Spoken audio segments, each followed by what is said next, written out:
Night's Main Event and Evolution on Saturday and Sunday, respectively.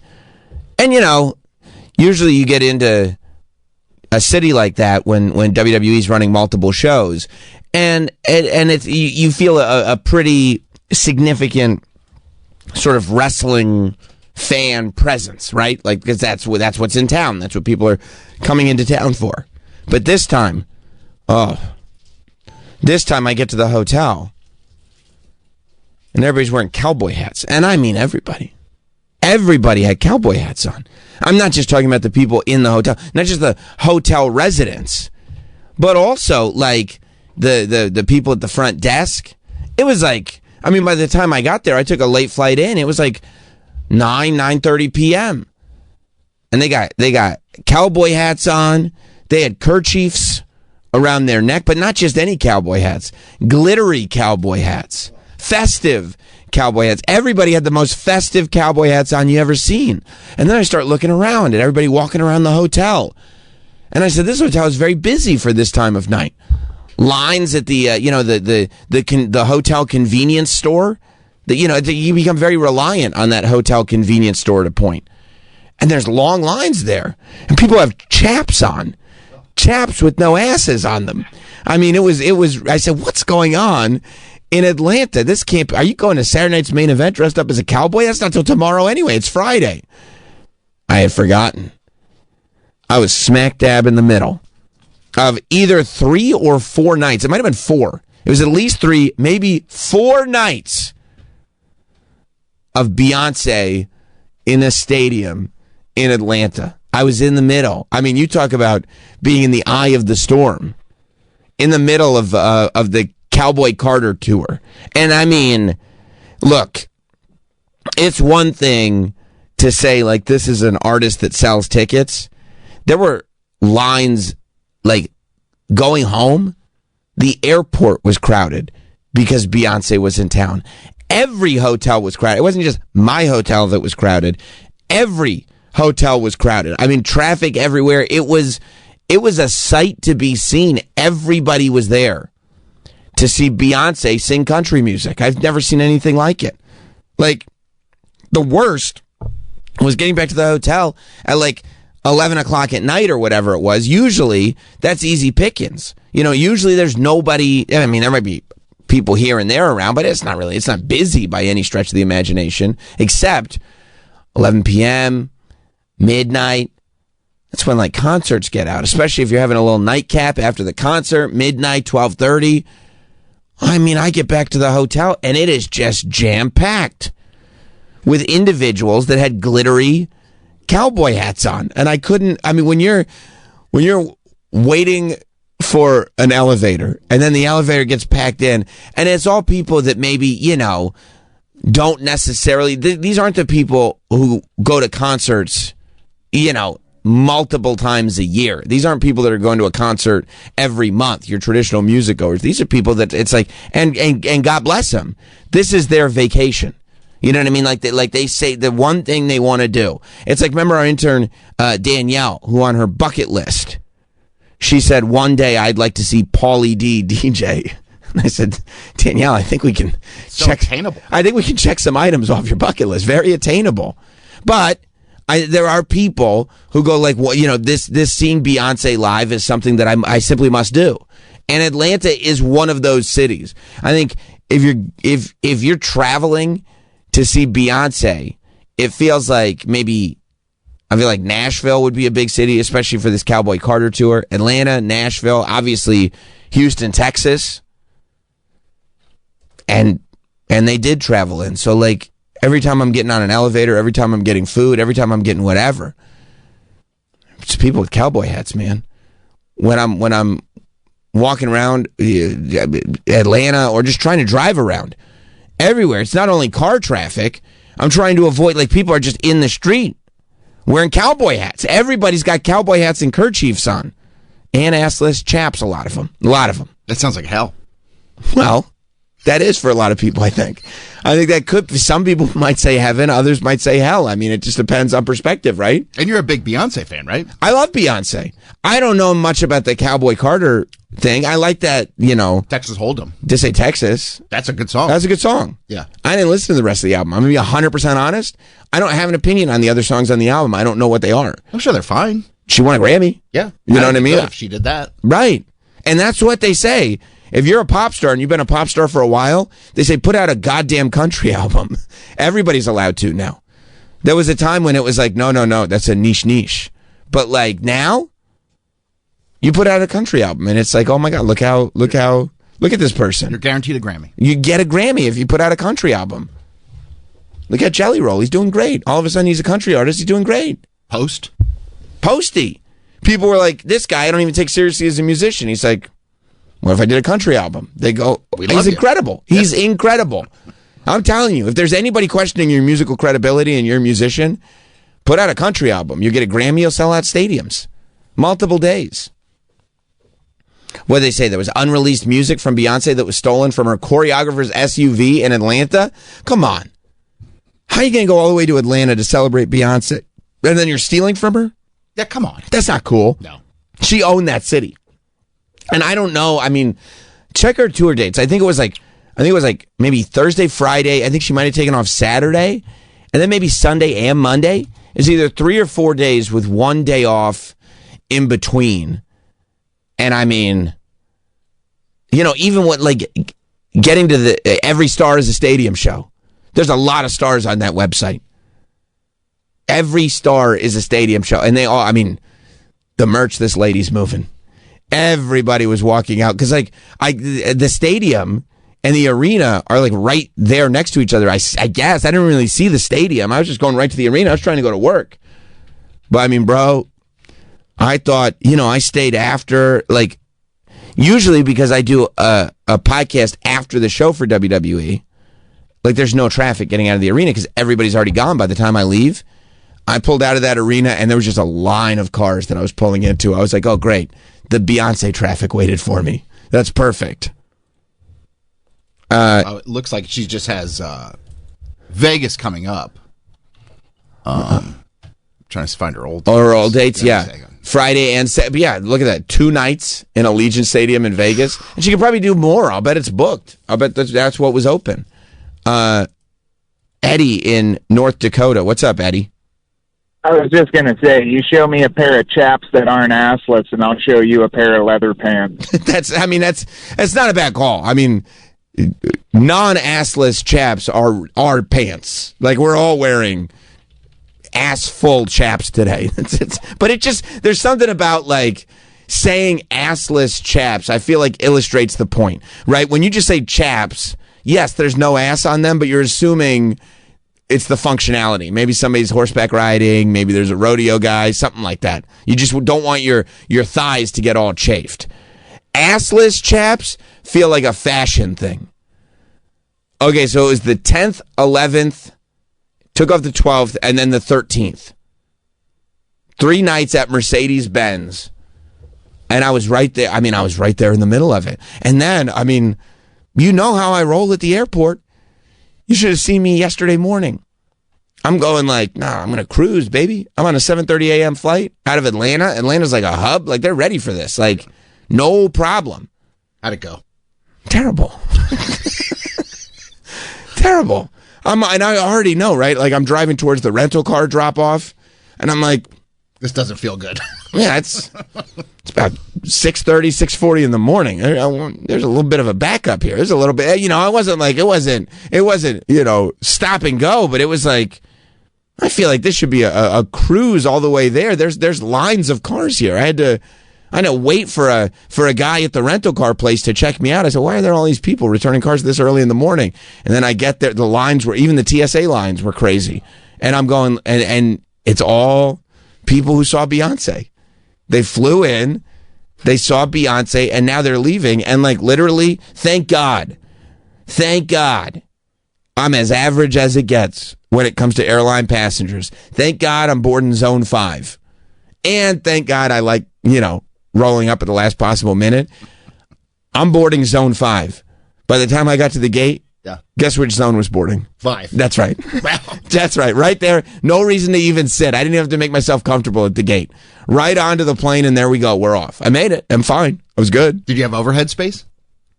Well, okay. See, I did get overhead space because zone 5 is the perfect space because they go and the flight was full.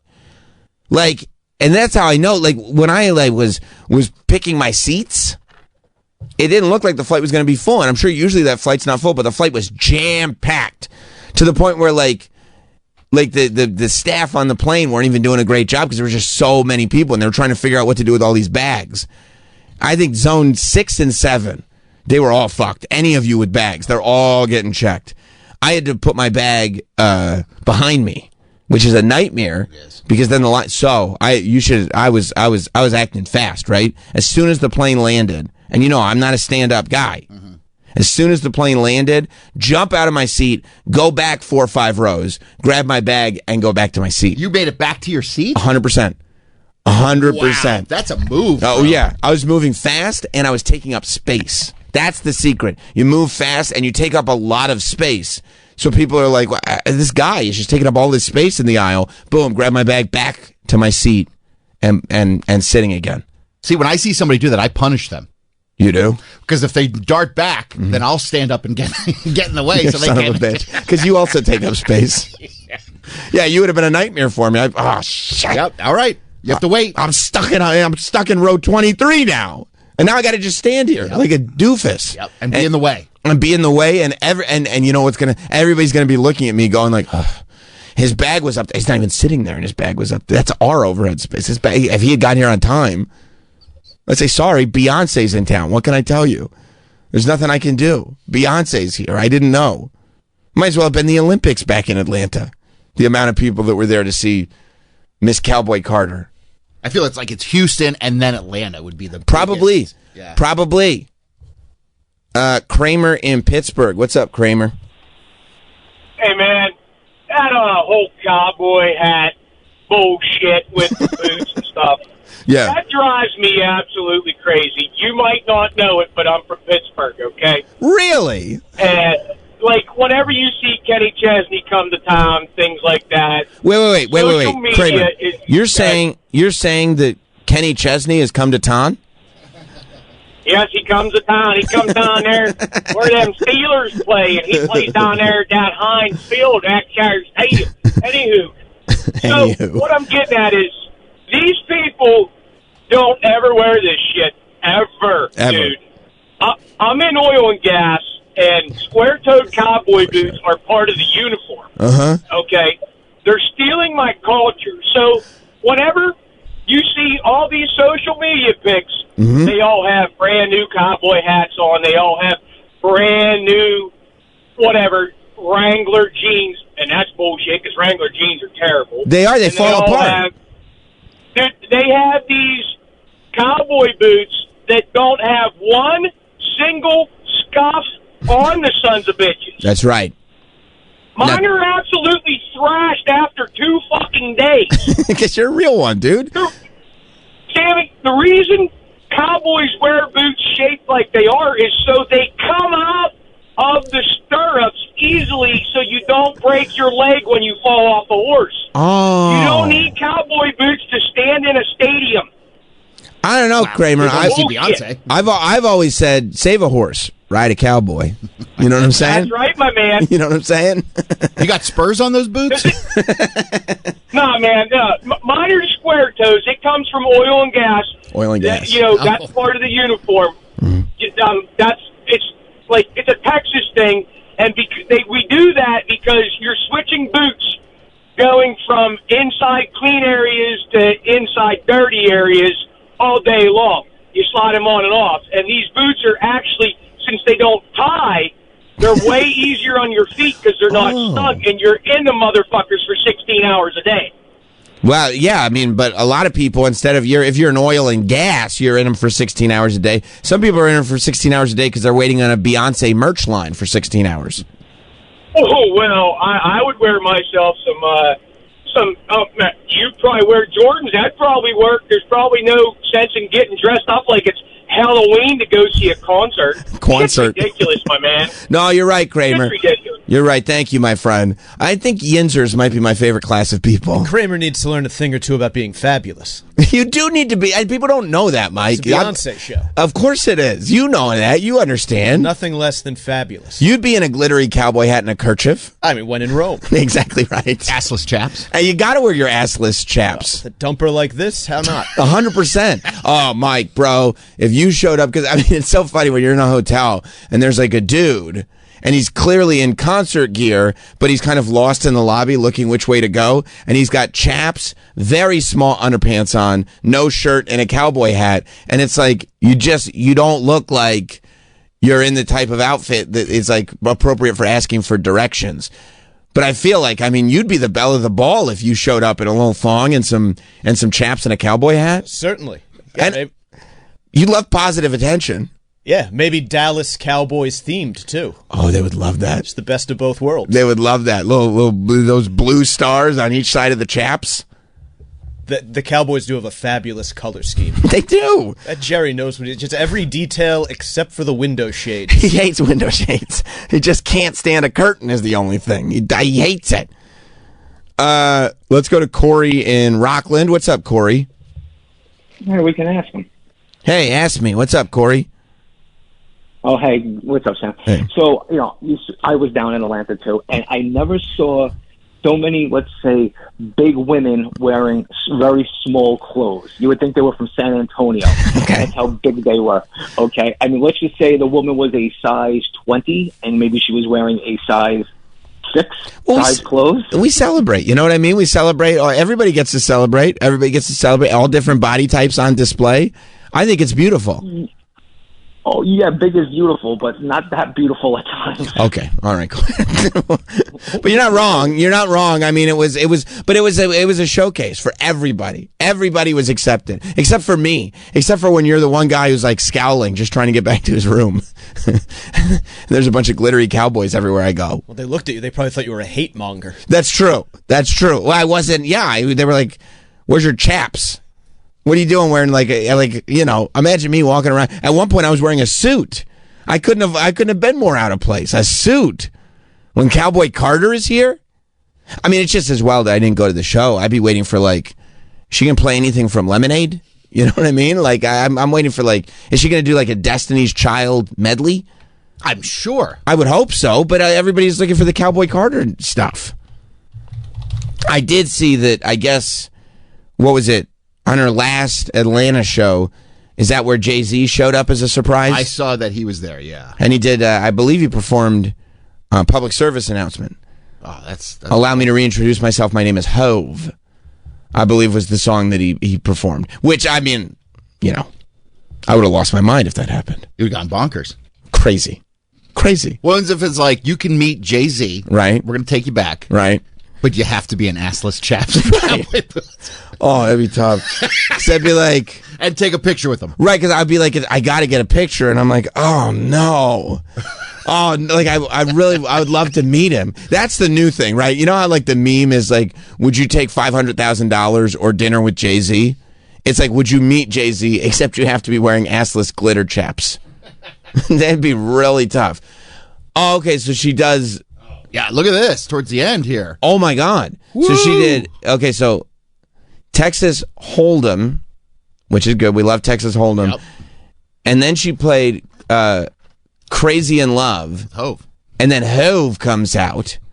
Yeah, if Jay-Z came out, I'd be real excited. Then he did public service announcement. Man, look at that. And then he just played I Just Want to Love You. Just because? Like, imagine that. Of all the catalog, the whole catalog, he's like, you know what I could just do just because? I could just throw this on. I mean, I would literally, I'd go would you shit your pants? I would probably shit my pants. Me too. I think so. If you and I were there, fuck it, let's just go see Beyonce. We got free tickets. Why not? And then Hove came out and did public service announcement, then I Just Want to Love You. Because you wouldn't think he's going to do I Just Want to Love You. You wouldn't think, that's just such a random... But, I mean, you want to talk about a fireball. I mean, when you're in a stadium, hearing that in that stadium, everybody just going... Yeah. Yeah. Wow. Okay, so she is... And then Drunken Love, which is, of course, great. Single Ladies. I mean, I'm sure every fatso in the place was going bonkers for that. Well, I bet everybody was going bonkers. Love on Top. You love that one. I love Love on Top. That's your jam. Ba-da. You would have gone probably just as crazy as you would for Hove for that one. I'm going to be honest. I probably would have really enjoyed the show. Yeah, of course you would. I probably would have really had quite a time at the show. I probably should have kind of blown off what I was doing and just gone to the show. I'm surprised nobody was like, "Oh, we got ticket. We can sneak over and just check it out for a little bit." I mean, we had, They probably had a full night though, right? I mean, yeah, we had our own show we were putting on. And by the way, I mean, like, that's WWE filled up the arena both nights. Like, there was so much going on, and then everybody was like, "Are you here for WWE? Are you here for Beyonce?" The All-Star Game was. Well, the Home Run Derby was last night. The All-Star Game is tonight, so people were coming into town for that. I mean, the place, Atlanta was nuts this weekend. It's cool to be, kind of at the epicenter of all that, but it was nuts. And then, I felt so bummed out, right? Because on Sunday, I'm driving over to the arena, and you know what I passed? That I was like, I can't believe I didn't know this was here. I would have loved to have visited it. And I don't do a lot of like visiting touristy stuff. When I travel for work, what do? I work, I go home. Right. There's some kind of Coca-Cola museum in Atlanta. Really? I don't know. Yeah, look up like Atlanta, like home of Coca-Cola or Coca-Cola. I don't know if it's a factory or some Coca-Cola World or something like that. It looked amazing. And I was like, I bet they got the freshest Coca-Colas in there that you've ever tasted. I bet they got the crispiest sodas that you've ever had. And I was like, I drove right past it. I was like, I can't believe it. I gotta go now. I was wearing a monkey suit by then. I can't go into that's what it is. World of Coca-Cola. I think it's from Atlanta. I kind of want to think, right? Isn't that where Coca-Cola's I think so. Yeah. I think so. Oh, man, that sounds fun. I know. Imagine just walking through World of Coca-Cola singing like, "Welcome to Atlanta." Bam, bam, bam, bam, bam. You just feel like I'm here. I'm there. soaking it all in. You're in the epicenter. The epicenter. They got Coca-Colas. They got everything. Yeah, look at the bottle cap. What do they got? Oreo Coca-Cola floats? Oh, that sounds great. And they got a whole store? I would have brought Coca-Cola t-shirts back for everybody. You guys would have been thrilled. Oh, yeah. And it was open. Look at that building. Wow. Yeah, that's what I drove past. It was like World of Coca-Cola. Get tickets here. And I was like, you need tickets to go see Coca-Cola? That sounds fun. But I mean, anything they're selling, if they're selling tickets to see a soda exhibit, odds are I'm going to enjoy the exhibit. What, they got people dressed up in fancy Coca-Cola outfits? Oh, yeah. I mean, it looks like it might just be a really well-designed building full of Coca-Cola ads. I'm not seeing much except a bunch of Coca-Cola ads on the wall. Other Coca-Cola store locations. Oh, they got one in Orlando? They got a Coca-Cola store. I have to check that out. Go to the Coke store. Look at that. Look at that Coke. Oh, and it says Sam on it. I know. They're teasing me. They knew. They knew. They're saying if you go to the Coke store, you can get a personalized bottle, and the website example has Sam right on it. And look, you'd look good in this hoodie. In the Coca-Cola hoodie? Yeah. Oh, and I'd wait till winter rolled around, and I'd just roll up in it, and you guys would be like, yo! Where'd you get that? I'd be like, yo, I've been sitting on this. That's right. That's right. I'd wait until they brought back the Santa Claus commercials. Oh. By the way, you know why I love our listeners? Because I'm talking about Beyonce, and I'm sure everybody's interested, but it's like, I'll let Sam handle this conversation. I don't have that much to say. I brought up Coca-Cola World for 1 second. The phones are lit. Everybody's like, we're talking about Coca-Cola World today? Well, you heard my reaction. I was like, whoa. Right. Okay. Right. Like, there's no part of you that's like, I mean, you're like, yeah, we probably have fun at the Beyonce. You said, when I said the Beyonce show was in town, you were like, we'd probably have fun if we got like free tickets and just wanted to roll up. It's a Hove. When I said there was, and Jay-Z, if Jay-Z was there and the tickets were free and we just happened to roll in like maybe late. But when I said there was a Coca-Cola World, you were like, yeah, we should buy tickets and we should go. Can we go? Let's go down. I kind of want to go back. I kind of do too. Right? And see like. Get into it. Oh, I would love to. Let's go to Ray. Okay, see, now we got Georgia checking in. What's up, Ray in Georgia? Hey, Sam automatically assumes you own assless chaps with your wrestling uniform. Well, no, I don't have I mean, I get it. I get where you think that. I don't. They don't have me broadcasting assless chaps. But you know what? If they came to me and said we have an idea, I probably would go like, "Hey guys, another great one. Give me the chaps." All right. Thank you, Ray. Let's go to Irwin in Cleveland. What's up, Irwin? Hey, Sam. Hey. When you think about World of Coke, Yeah. Beyonce and Jay-Z are just a couple jabronis. I'll tell you that right now. That's right. That's right. I think a lot of people are probably going, Sam, why you jumping on the radio burying the lead? You're telling me a world of Coke? A whole world of Coke? Oh, I've been there. It's sweet. It's sweet. You get the Coke history. You get the Coke knickknacks. You know, this big like collector Coke branded different items. They give you like a whole museum of that. But then they have sample rooms where you sample different Cokes from different parts of the world. Global Coca-Colas? That's why it's the world of Coke. Coke's all over the world, baby. Oh, my God. And the knickknacks. Oh, would I love the knickknacks. And the kids, too. You know, at this point, I always bring the kids WWE knickknacks home. And I think they're kind of getting over it because it's like every single trip I go to, it's a WWE trip. So every single time it's like, yeah, we got it. It's more like knickknacks. If I brought Coca-Cola knickknacks home, You were blowing their mind. I really would have, because they love Coca-Cola. Everybody loves Coca-Cola. It's the American beverage of choice. It is. The only thing I was surprised about, and I don't know if this is common knowledge or what, but they were very explicit that there was never cocaine in Coke. I've heard otherwise. I think that's horseshit. Of course. That's what I remember from going there. Very explicit. Oh, it's a big myth, but it's not true. Is what I remember. I think Coca-Cola knows the winners are the ones who write history, and they're trying to rewrite it right now. I think they're really trying. The government's been up to some of this lately too. They're trying to rewrite history. Coca-Cola, Epstein. Yeah, yeah. I think so. I think there's something there. Thank you, Irwin. Too. Yeah. Yeah, that's what they'll say. They'll go, it was used for medicinal purposes, but there was no cocaine in it. They just want the positive spin, not the negative. Okay. What are you reading, Troy? What are you researching? So ChatGPT. They get to the bottom of everything. You love that. You immediately the caller called up with something like that tickled your fancy, and you were like, "Let me get to artificial intelligence on this." Yeah. So it says, I asked ChatGPT, was there cocaine originally in Coca-Cola? Yes. Okay. See, world of Coke. Cocaine was originally an ingredient in Coca-Cola when it first was introduced in the late 19th century. See, we're talking 1800s. Okay. Be honest about your history.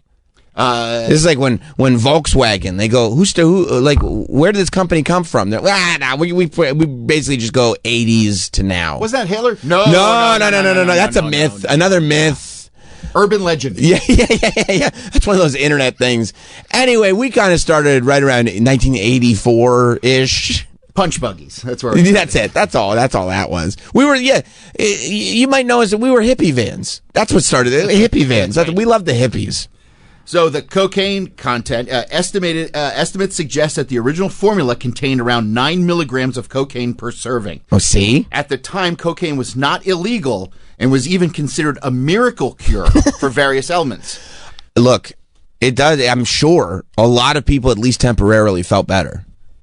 I wouldn't you love to try it? Would you try it? If it was like, this is the OG. Oh, I thought you just meant cocaine in general. I was like, I don't think I'm ready for it. But I don't. I mean, you can have a sip of what the actual first Coca-Cola tasted like. Would you try it?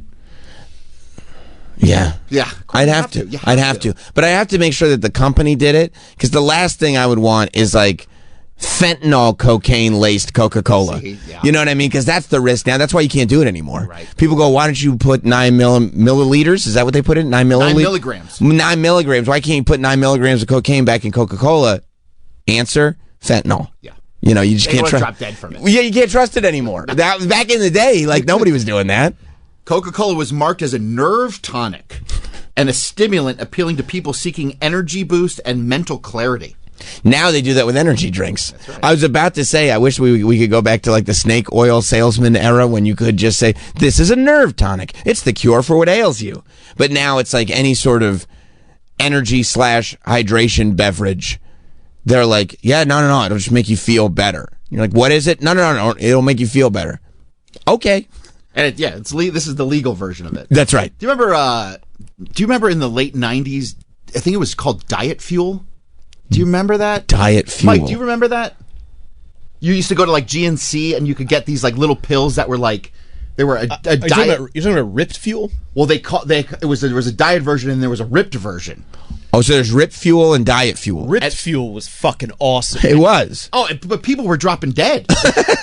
It was the Four Loko of its time. Yeah. Ripped Fuel, Stackers, all of that shit. Oh, Stacker 2 was big. Yeah, you get it, you take it before a high school football game, and you're just ready to run through a fucking wall. Was that what it was? Like Rip Fuel would just get you all charged up? Oh, yeah. And your focus goes through the roof. It was a quote-unquote pre-workout? Yeah, effectively. Yeah. I mean, like, it had ephedrine in it, so that was the big difference between the shit that's out there now and back then. Basically, what's happened with this stuff is that every company that made them had to keep tweaking their formula to avoid getting the product banned. Sure, as products tend to do. So now it's just massive amounts of caffeine, but they used to have ephedrine was the big one that they would put in it, and like I see. In addition to having crazy energy, you'd just be in a great like euphoric mood, and you'd be hyper focused on everything you were doing. I mean, you feel like you could jump through a fucking wall. Did you take it? Of course. You loved it. I mean, it was like legal cocaine. Right. All my friends were nuts. Just zipped in. You're like, we got all this focus. What are we going to do? Throw shit out the window. Of course. What else do you do? Exactly. We're superheroes now. We can get anything done. Let's set the lawn on fire. Yeah, again, ChatGPT coming to the rescue. Thank God. Ephedra became notorious as the classic ECA stack. Ephedra, caffeine, and aspirin. So is that why they called it Stacker 2? Like, is that why they called it Stacker? Oh, maybe. Maybe, right? And FDA banned it in 2004. Oh, thanks for killing the party, bro. Yeah. The ECA stack was very big for bodybuilders trying to cut. Yeah. And then the FDA comes in and just ruins the fun? They always do. They always do. So Twin Labs stopped production, officially pulled its ephedra supplements, including Rip Fuel, by March 2003, shifting to ephedra-free formulas, which it just never was the same. No, but they let them keep all that RFK red food coloring in there. Yeah, that's fine. Right, but the fun stuff we can't have. I remember when there was like rumors like they're gonna pull it, and like I had friends that would just go buy it. like in Wolf of Wall Street when Leonardo DiCaprio is just trying to get as many Quaaludes as he can because they don't make them anymore. Brian in Pittsburgh. What's up, Brian? Hey, guys. Good morning to you. Good morning. Hey, I got a hot take for you, Sam. I'm losing you, Brian. Go start over. Hey, you hear me now? Yep. Okay, I got a hot take for you, especially that you're talking about this topic. Mm-hmm. In every one of your emergency wrestling videos on podcasts on YouTube, you're rubbing your nose and sniffing like you're on coke. That's probably what it is then, I guess, right? No, that's not what it is, but it's just funny that coincidence that you're talking about this subject right now. It is funny. I get. Yeah, I mean, I twitch a lot. That's. You got a runny nose sometimes. And I got a runny nose sometimes. But you're right. I mean, for that to be happening while the sirens are blaring. No, I'm on ephedrine all the time. That's the thing. I'm just at home popping my leftover ephedrine and feeling like $1 million.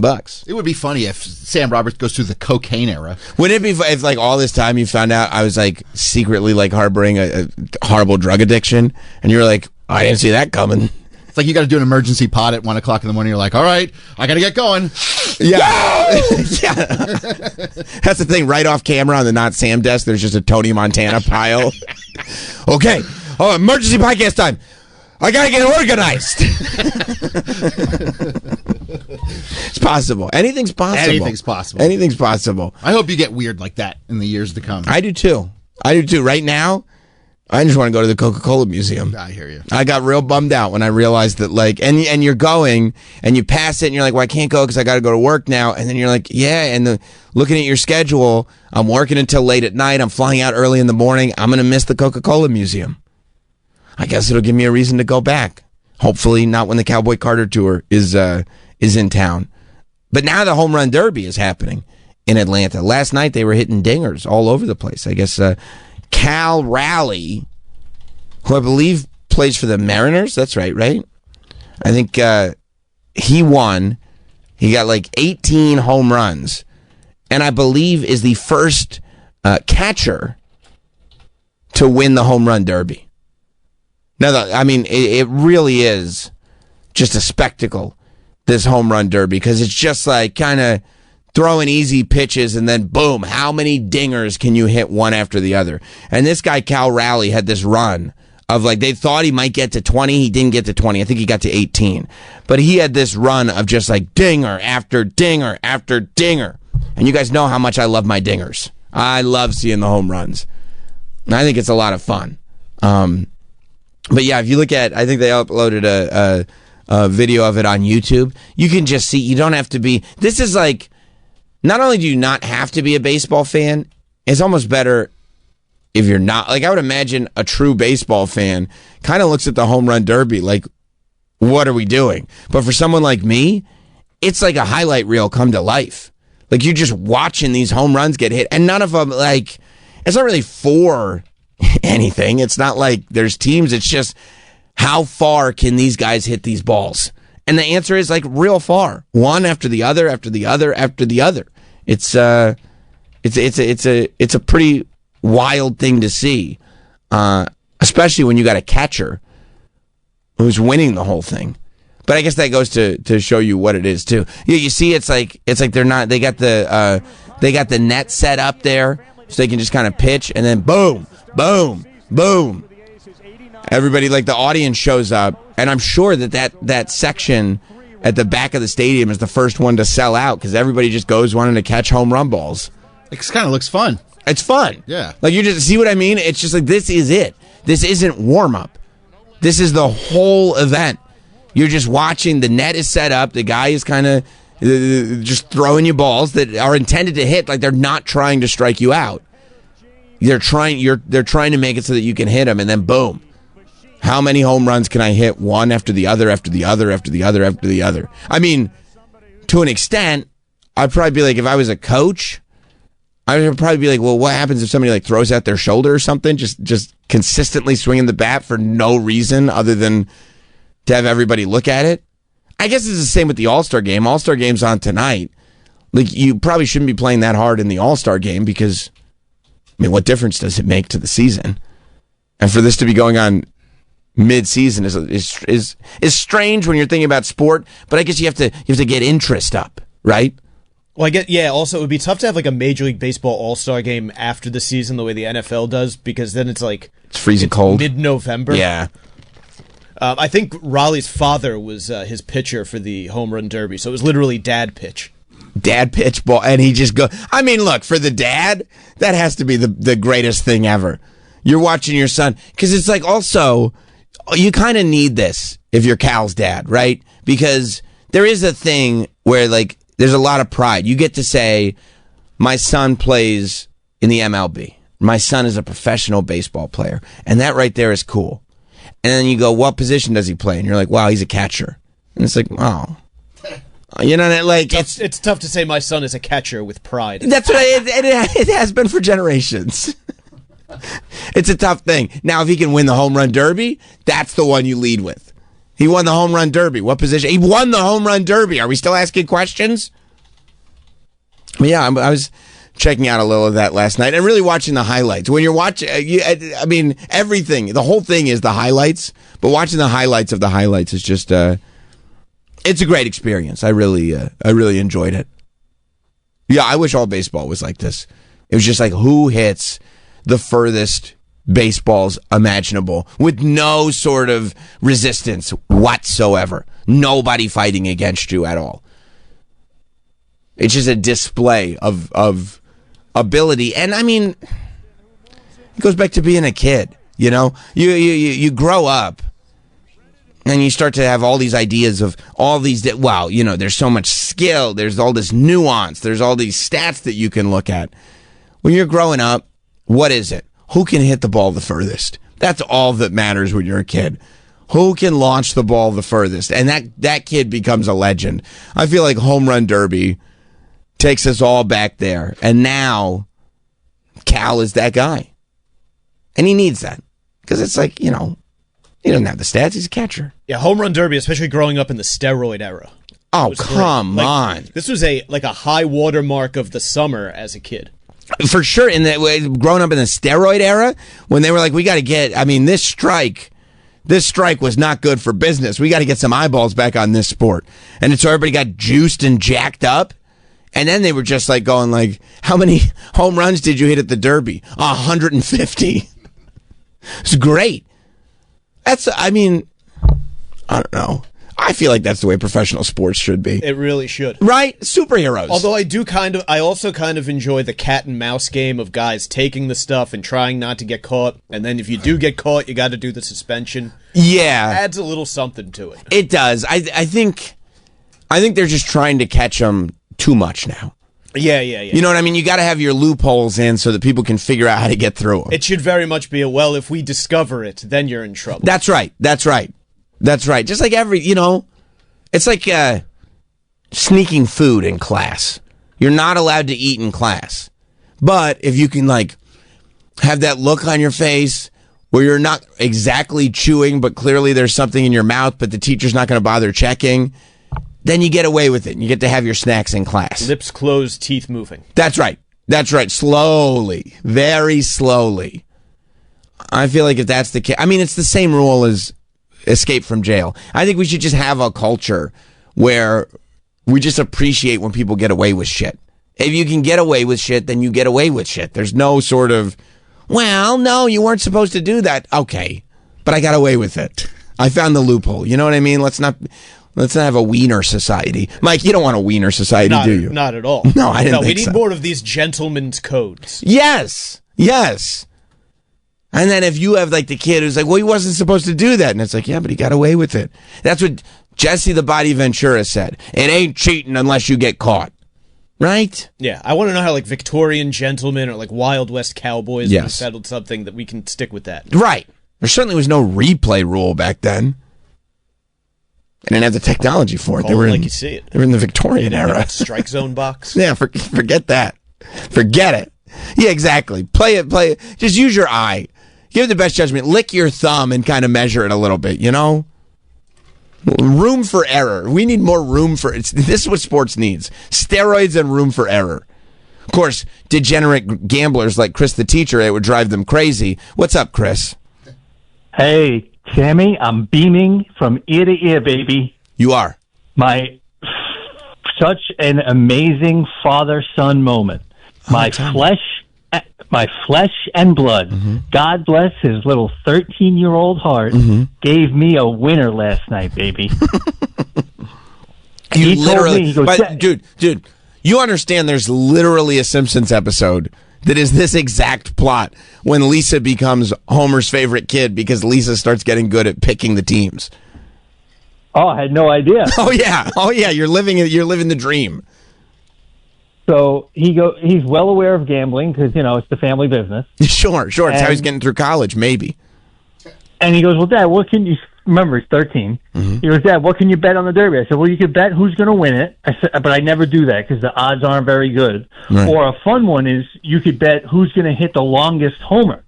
That's fun. And he said, he goes, I know that one. I go, you know it, huh? He goes, yeah, it's going to be O'Neill Cruz, no doubt about it. I go, how do you know? He goes, I watch him on YouTube. He hits tanks. Wow. I'm like, all right, but you can't gamble, and Daddy's not gambling anymore. So, we'll just watch and we'll see what happens. Hey, Daddy's not gambling anymore. He's not gambling any less, but he's not gambling anymore. And he gives me O'Neill Cruz, and sure as shit, 508 feet, longest tank of the night, and Daddy's cashing in for about $1,000. Look at that. Lightweight. Look at that. Your kid brought in $1,000 to the household. Now, when you said Daddy's not gambling anymore, was that just something you wanted him to believe? Oh, yeah. So, I want the whole house to believe it. Right. But are they watching you? There's a different way a gambler celebrates. The way you're celebrating your kid being right about the distance on that home run, they had to know, okay, this is not just... No. It's just... it's just all bursting adrenaline on the inside. It's fucking, it's like a chest orgasm. Excuse me, I have to use the restroom, and you're just screaming by yourself in there. Yes, yes. Well, my wife asked me. Our Saturday night was our anniversary, so naturally we went out to dinner at a bar with a TV that had a Met game on. Perfect. And it's very romantic. Was it? No, it was Sunday. Mm-hmm. Sunday, and it was an afternoon game. So, and there was a rain delay, so it was later in the day. And the Mets lose in the bottom of the ninth. They had just tied it up in the top of the ninth, and I got all jacked up. And then I'm screaming and fucking cursing in the bar, and she's like, "Why do you care so much?" I'm like, "If you only fucking knew." And then I complain when she orders the second drink. Of course. You know how expensive those are. I also think it's really. I think it's really great that because most of us.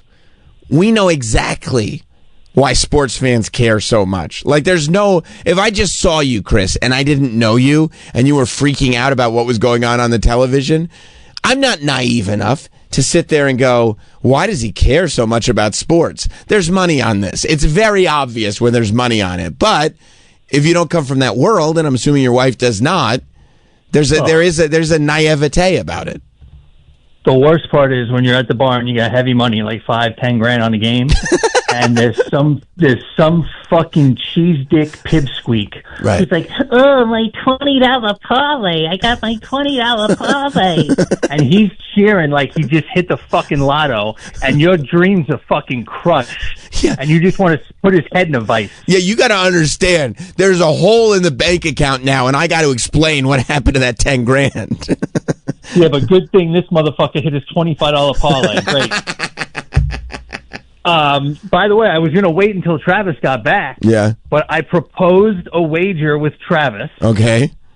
It was very fair. Okay. Very fair odds. Mm-hmm. And he said, "No, you're crazy, degenerate." Mm-hmm. And he would have won $500 if he would have taken the bet.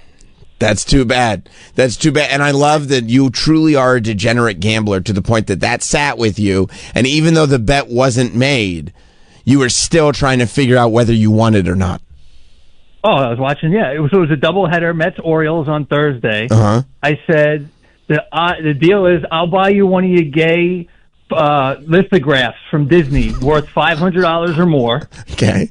And if I won, he'd just have to buy me a $200 Met jersey. So it's fair. So he's in the green, if he wins by $300. And the only way the bet could cash is if one of the teams swept in the doubleheader. So meaning that they won both games. Yeah, no, I know what sweat means. Yeah.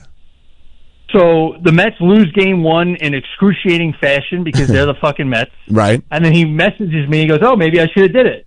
I go, "Yeah, maybe." And then they fucking blow game two in an awful fashion. And Travis would have been in the money with his little Disney paintings, and I would have been happy to contribute it. Right. But no, he laid off. That's too bad. He made a huge mistake. That's why you should always gamble, kids. That's why you should always gamble, kids. Always put the money down. Always put the money down. Do you teach math? Social studies and economics, baby. Okay, economics. Yeah. Well, that's great. And you wonder why financial literacy is in the state that it's in this country. Oh, we talk a lot about odds. We play craps in class.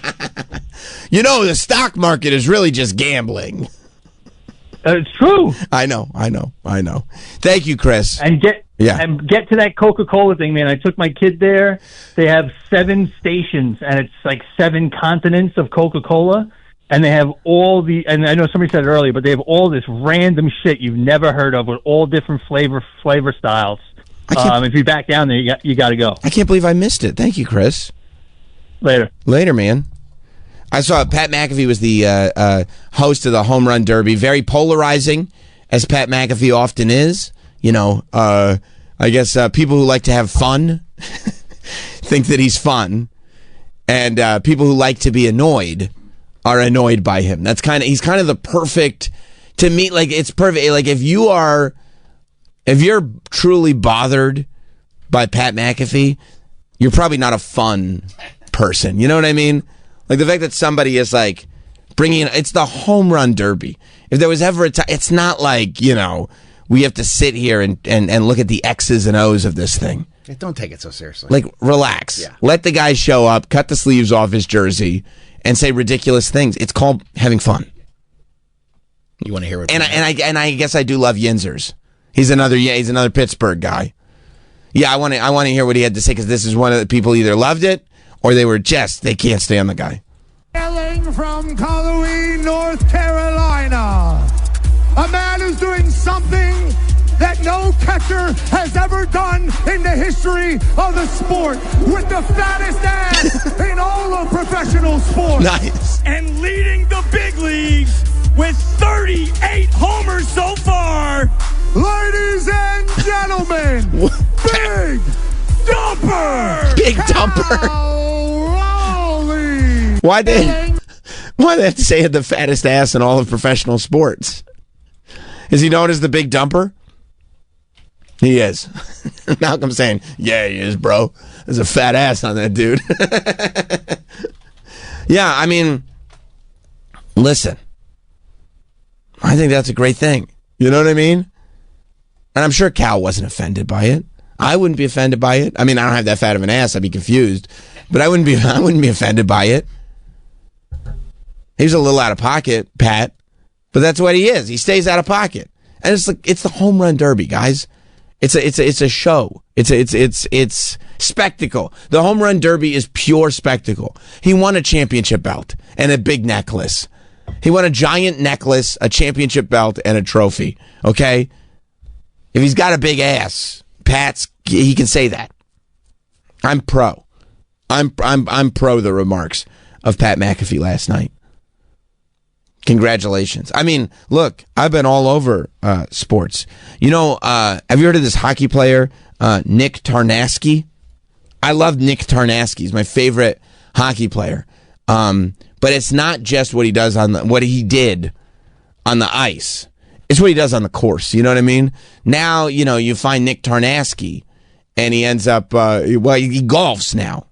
And bro, this video came out last week, I guess. Was that last week, Mike, that it's first started popping up? Yeah, it was going wild last week. Right, end of last week. This clip. I mean, it's an amazing, amazing clip, because clearly this dude, some dude, is like, appears to be intoxicated and is being obnoxious and doesn't realize that the guy he's being obnoxious to is an NHL dude. And he just... It's the purest example of fuck around and find out. So he just keeps messing with him and keeps messing with him. And Nick Tarnasky does what anybody who's that size should do. He picks him up and he throws him in a pond. I mean, what else are you going to do? Check this out. Let's watch this. You guys need to get off the golf course. Yeah, we will, man. No, now. Like, pack up, go now. So that's Nick Tarnasky that's shouting. Let's go. Because I think you know, the video picks up. I think those are Nick Tarnasky's people that are saying, you guys got to get off the golf course?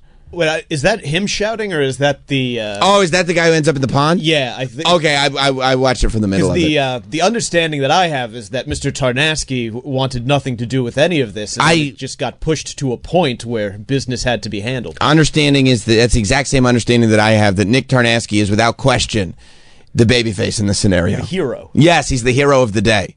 Yeah. So the video that I saw started on Tarnasky, but this is a longer version of the video.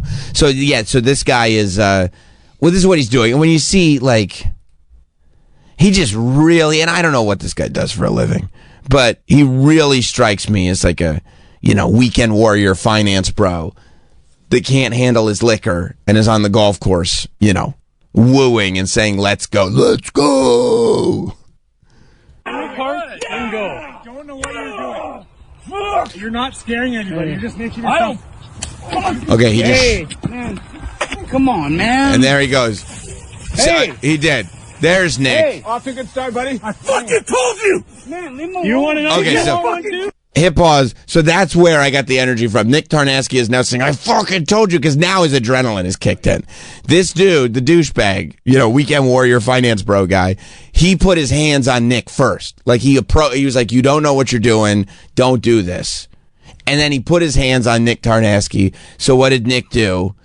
he just picked him up by the shirt collars and dragged him and threw him into a pond. And seeing this idiot have to crawl out of a pond is just, I mean, there's not too much more satisfying than seeing this guy, because he's not just on the bank of a pond. Like, he's deep in the pond. Like, he's got to get through the brush. He's past the brush of the pond. He has to labor out of it. Yeah, he does. Yeah, he does. Like, he got wet. Like, he went in. His face might have gone under for a second. Like, his back is wet. Leave at me. Alone, man. I got it all on record. It's around the goal. I got it all on record. Around the goal. And then he's hitting him now. Hey, you want to fucking go, guys? That's Nick. He's hockey fighting now. Okay. Now he's just punching him. I love. I mean, that guy's a monster. He's a monster, and you just see, like, fuck around and find out. Like, stop messing with people like this. You can see the way he throws another human body. You're like, this is not a competition between equals. Like, and bro, Nick is like, he's not there to fight.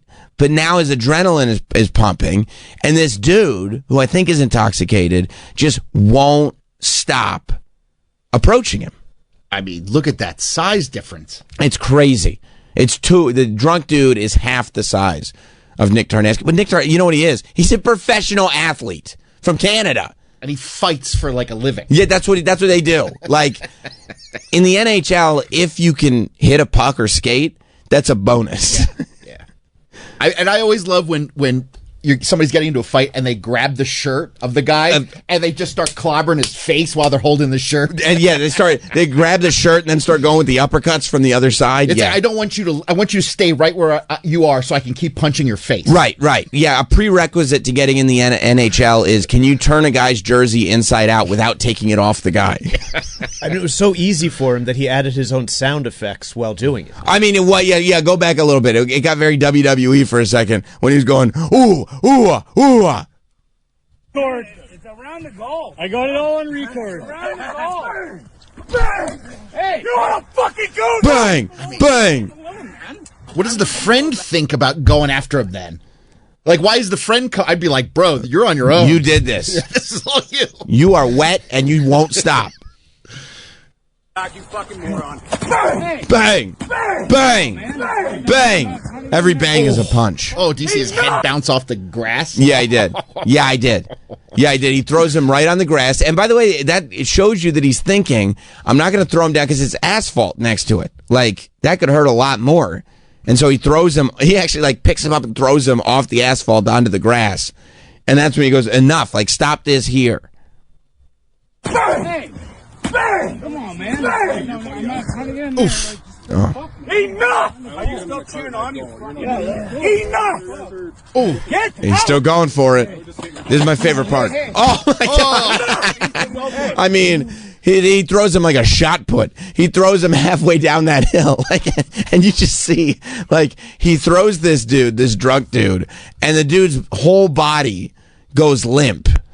And, like, as he's going through the air, you can just see his arms are by his side, and he just goes with the wind, where the wind takes him. Watch his whole body move as he realizes that, like, this is why they say that, like, in so many of these drunk driving accidents, that the drunk drivers end up surviving because your body just kind of limp. It goes limp. It goes with wherever it's being moved.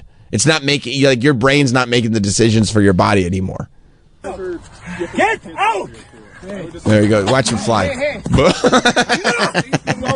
him the fuck out of here!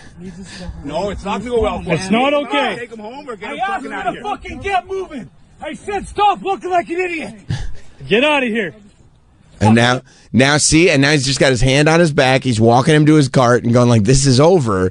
Like, this is going to get uglier and uglier and uglier. So this clip goes completely viral because it's so great. I mean, how does it not? If anything, should go everywhere. It's like the spit on that thing of golf course fights, you know?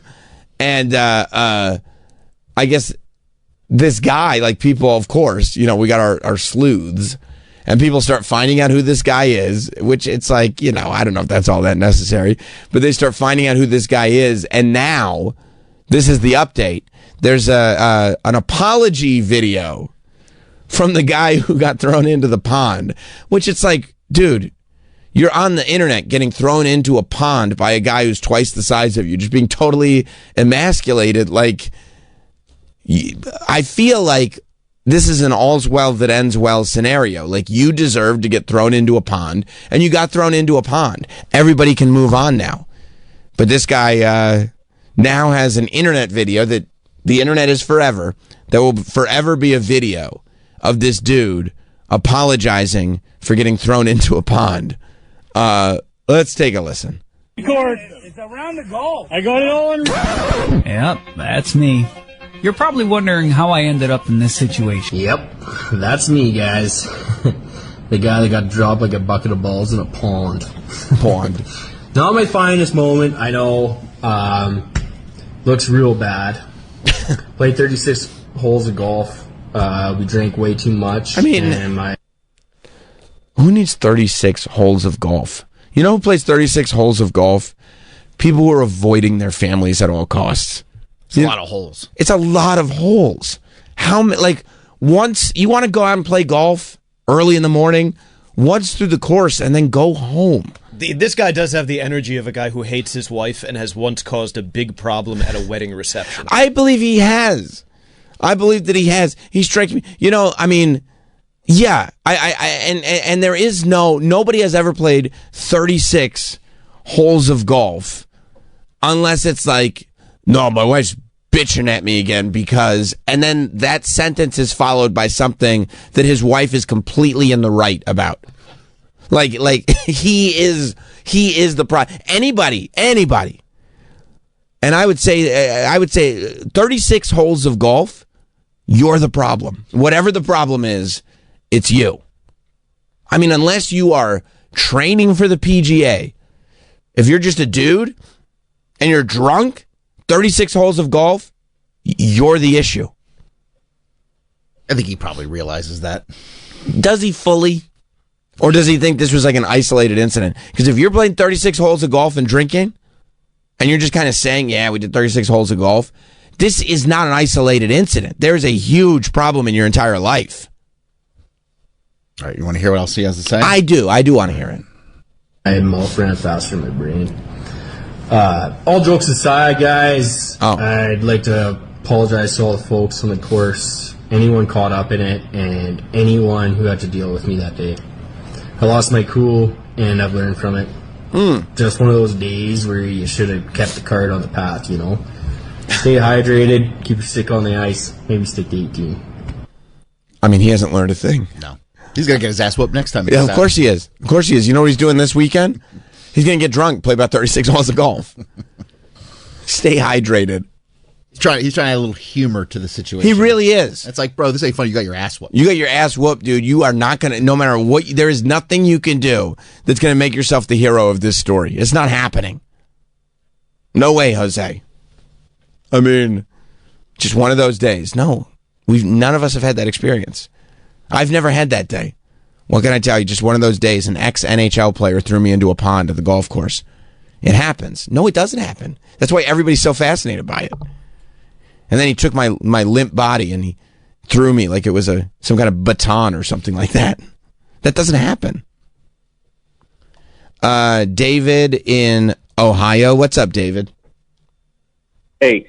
Hey, man. So before I get to what I was calling about, what the thing with about hockey fights, so when they grab the other guy's jersey to control him, and you look in that video, the guy grabs his shirt before he starts hitting him, so he was like having flashbacks to being on the ice.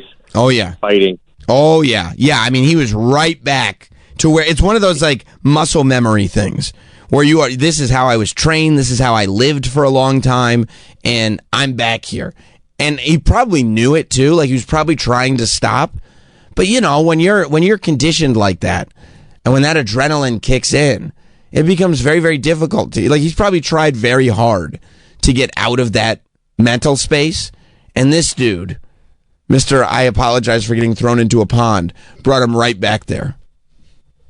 Well, the fact that he was commentating the beating that he was giving the guy, I don't think he was too upset that he got to give one more. Yeah, no, and the idea, too, that he's like, just one of those days, instead of going, I've watched this video and realized I need to make huge changes in my entire life. I need to be a different person altogether. He's just like, this stuff happens. Okay? And it's like, it really, I promise you, it doesn't happen. He's like, boys will be boys. Right. And you're like, no, yeah, but you're a man, dude. You're not a boy. Go home. Be with your family. Love them. So the reason I was calling you, we're talking about the catcher from the state. You're wondering why McAfee was calling him that. That's that player's legit nickname is Big Dumper. And there was a clip I saw, like during a game broadcast, like the announcers were talking about it, and like the camera was zooming in on the guy's ass. So Pat's having fun with something that's already established. Yes. Yeah. And everybody is like, I mean, the pearl clutching that goes on sometimes with Pat McAfee. I was reading like reactions to it that were like, you know, does anybody think he is funny that's over the age of 17? And it's like, yeah, dude, like relax. Like, I think he's funny. You know, and I'm way over 17. Oh, thank you. Well, maybe for some people he can be a little much sometimes. Listen. He's Pat. Let Pat be Pat, okay? Yeah, I suppose. Thank you, buddy. I believe I found the clip in question here. Of when he gets zoomed in on his dumper? The zoom in on his ass. He's probably hoping that with all those home runs, people focus more on the home runs and less on his ass, but I don't see it happening. He's the J-Lo of Major League Baseball. This Cal Raleigh. You want to see them zoom in on his ass? Yeah, of course I do. Okay. I want to see that thing. His former teammate Jared Kelnick said he hated it. Why? He hated it. Why are they just wait, it'll come around. Then they're making T-shirts about it. Why are they come around? We're getting a close-up. I don't know if we need that, guys. Look at Mike. This is Michael K. trying to maintain his professionalism. We don't miss a thing. Yeah, get back in on that thing. In Seattle, they sell number 29 jerseys with the name Big Dumper on the back. Okay, see, Michael K. can say it. So a trip to the mound. I mean, he does have a fat ass. He does. And I like that, like, Michael K. will go Big Dumper. You know what I mean? He'll try to be subtle about it. That's not the business McAfee is in. McAfee is, you know why they call him Big Dumper, right? Why is that? He's got a big fat ass. It's funny to say, isn't it? Oh, yeah. And if you can get away with it, if you can get away with saying that on an ESPN broadcast, wouldn't you want to say it? Of course. Of course you do. It's a fun thing to yell it out in a stadium with a microphone. You know you're getting a laugh. Of course, it's a funny thing to say. Talking about an athlete with a big fat ass, who, by the way, just won the home run derby. He's not stressed about it. He's not crying. He's not losing any sleep. He got the home run derby championship belt and medallion. You know, put that fat ass to work. That's right. Yes, he did. Yes, he did. And he'd probably be very flattered if he heard you say that. That's what those fat asses are for. Work. And when he does it, when Cal Raleigh gets up there, it's W-E-R-K. He does that work. You know what I mean? Congratulations. He won the home run derby. I don't know if I'll watch the All-Star game. You know what I mean? Like, it's all good. I don't know if I need to go that far, but good for the home run derby. Let's take a break. Our first break of the morning. A lot to discuss here on Sam Roberts Show. Stick around. We'll be right back. We will be right back with Sam Roberts Show.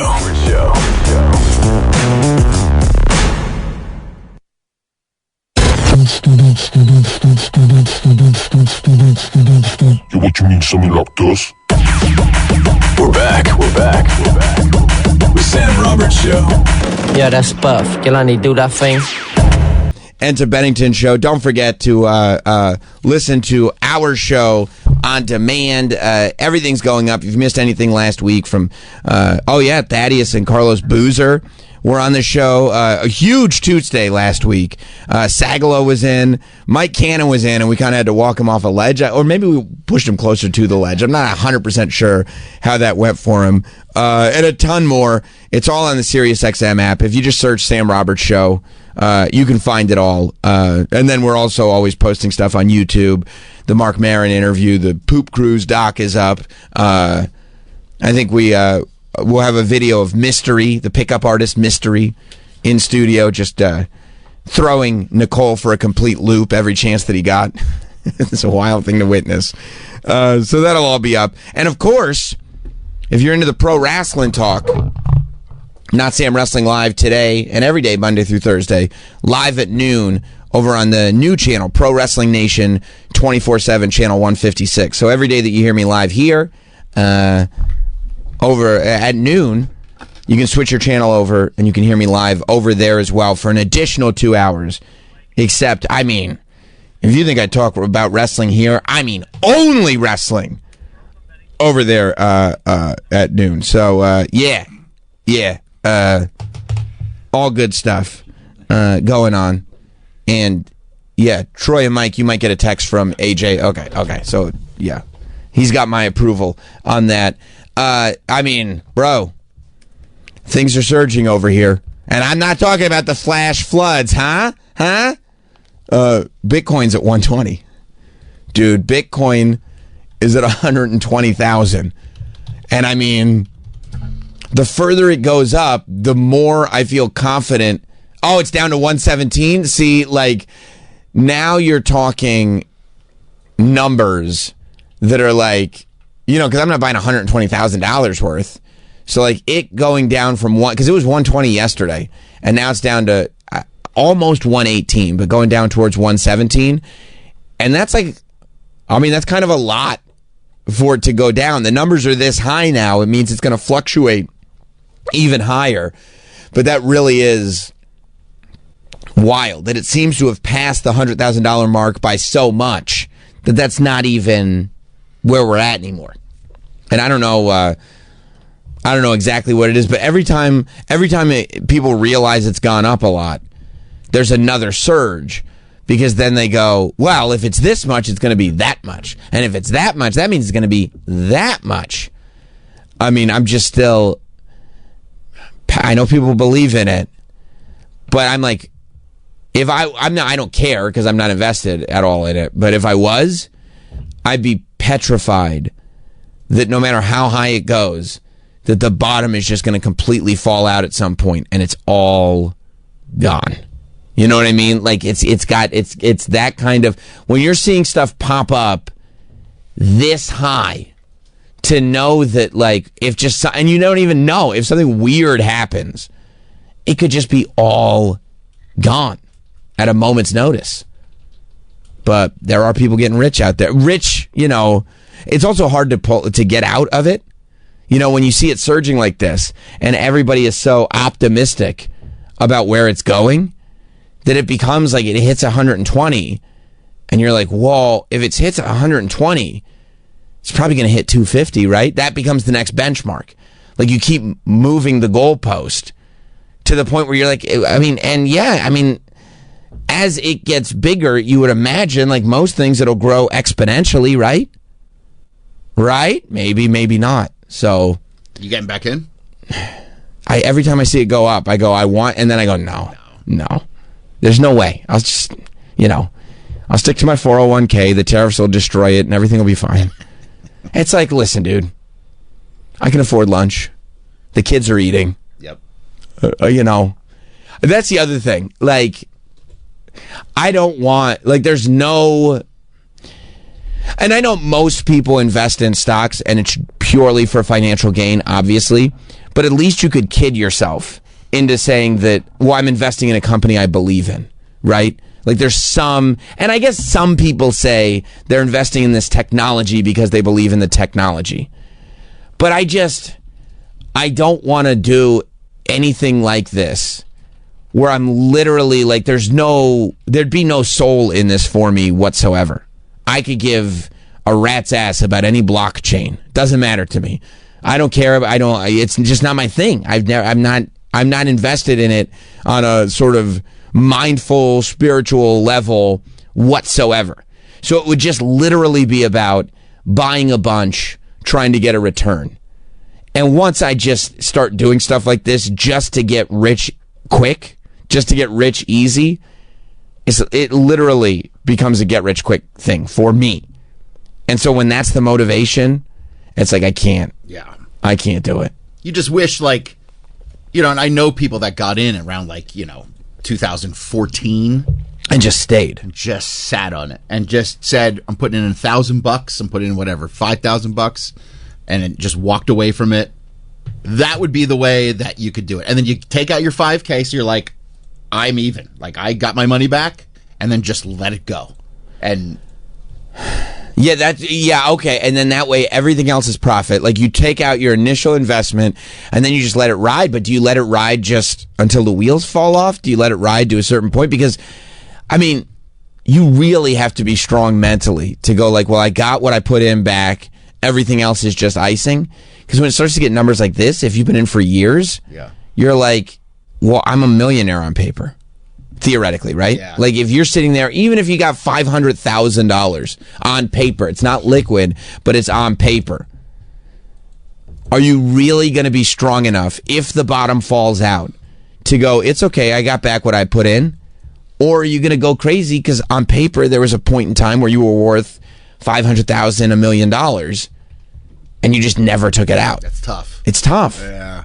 It's tough, but also if you take it out, are you going to be the type of person that, like, watches it get higher? Like, I took it out. Oh, I mean, it was like 40 grand or something when I took it out, but I don't care. You know what I mean? And I also am not the type at all. I do not like looking at numbers. I don't like following charts. I don't like checking amounts. I don't like numbers. I hate numbers. I don't like, view count numbers, download numbers, ratings numbers, financial numbers. I don't like any of it. Just tell me I'm doing good, okay? And then they go, but you're not doing good. Just tell me I'm doing good, okay? But you know what I mean? Like, I can't, it's just not, there's so much about it that is not my world. It doesn't bring me joy. And it's certainly not my field of expertise. So I go, it's probably better not to do it. But it's just, when it's good and it gets all kind of publicity, because you forget about it when it's bad if you're not invested. You don't hear about it. You forget about it entirely.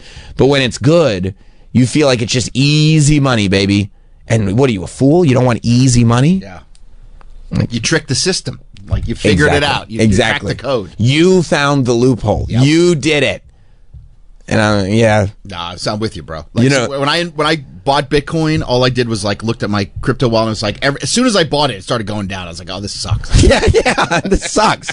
Why didn't anybody tell me this? Tell me this whole thing blows. And that's what would have happened. Yesterday, I would have seen it was 120 and I would have bought in to go like, okay, we're in this now. And even if I said, I'm in this for a year, I'm in this for 5 years, I'm in this now, I would have woke up today, I would have seen it at 117, I would have been like, what the fuck happened? What? I would have been miserable. I don't need that in my life. No.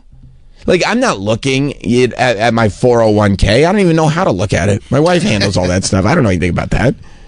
But, like, the idea of a 401k, which is why I hate the boat kids so much, is not that you, put money in your 401k and then 3 years later you take it out. The idea is that you don't touch it until your retirement age. So, that's easy for me not to even think about.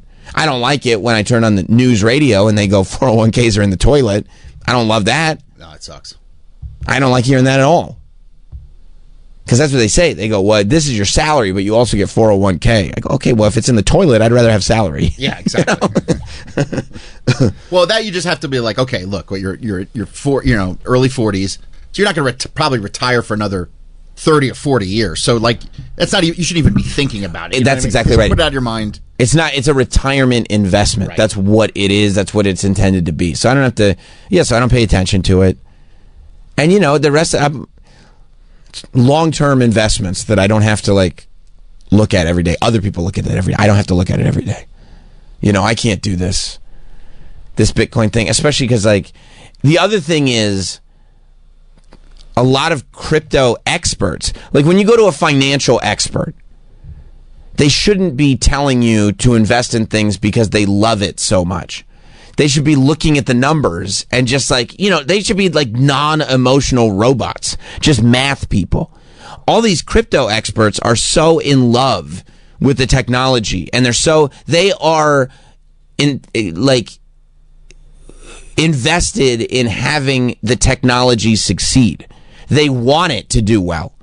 So when they're saying, yeah, you should do this, I think it's going to go here, they're looking at it optimistically because they love the technology and they want it to do well, which is, now you're talking about an emotional thing instead of, going to a financial guy who looks like, the emotions were beaten out of him in high school. That's what you want.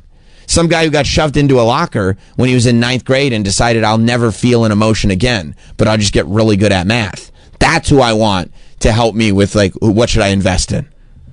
Not like, some guy who also probably would have told me that Bored Apes were the shit 5 years ago, right?